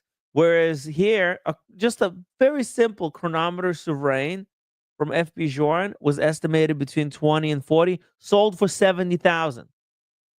And this is introductory Patek watch. This is one of those watches. You get it as your first FB Journe. Was I saying Patek? Yeah, FB Journe. Look at that, 70,000. Are you kidding me? Let's see it. Yeah, 279. Yeah, 279. That's it. This Richard Mille desk clock, actually, or a pocket watch, this actually sold for just at the very top of the premium. But man, who the heck? Hey, that's actually kind of cool. This is cooler than a Richard Mille wristwatch, because it's a cool desk clock for people, in like some, if you got some high end corporate job, you got an office, uh, on the 57th floor in uptown Manhattan. High end lawyer. This is a great way to keep time. But again, it didn't break any records. It just went at the top part of its uh what's it called, estimate. This is a cool AP over here, actually blacked out. Look at this fucker. Holy shit. I think this is aftermarket DLC, right? It's gotta be. With date bracelet, warranty presentation. How was this? What the hell? Oh, is this? Oh no, it's ceramic. Oh, it's just ceramic. Okay. Again, look, this ceramic, um, fully stickered, brand new. Somebody bought this probably as an investment wristwatch, and it sold for 57,000. Not a great price if you ask me. While a Patek Philippe 5070 sold for 57. Okay. Whoa, what the hell? Okay, something's broken about that one. Okay, well, look, we'll take a look at more of these. Oh my god. Concept for 88,000. A watch like this would say, look at this. AP Concept basically sold for almost identical price as the John Mayer Daytona. That's freaking ludicrous.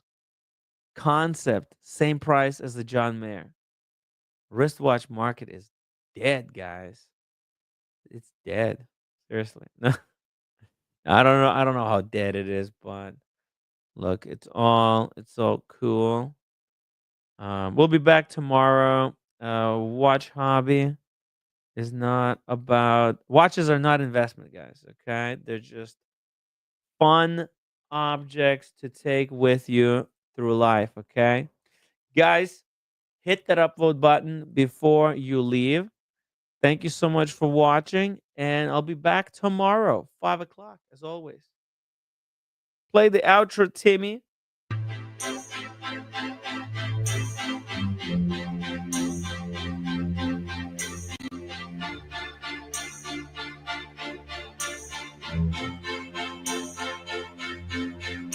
Don't ask me what you know is true. Don't have to tell you I love your precious heart. I was standing, you were there. Two worlds collided, and they could never tear us apart.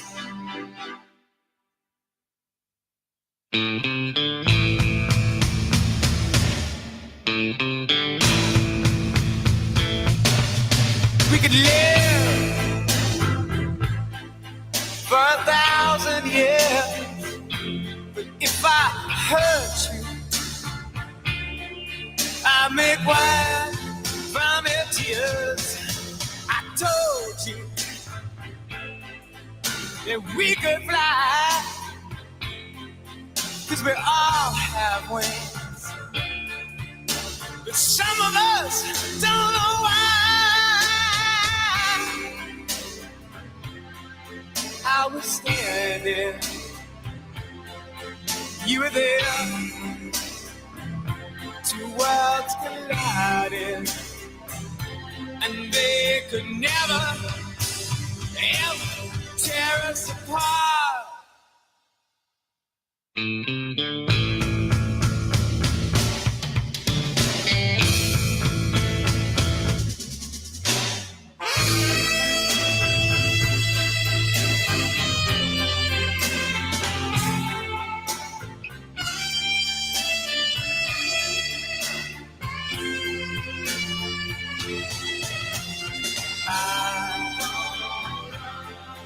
I was standing,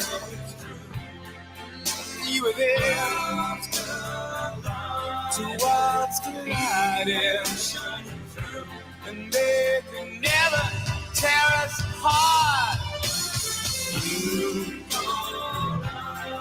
You were standing, I was there. Two worlds collided, and they could never tear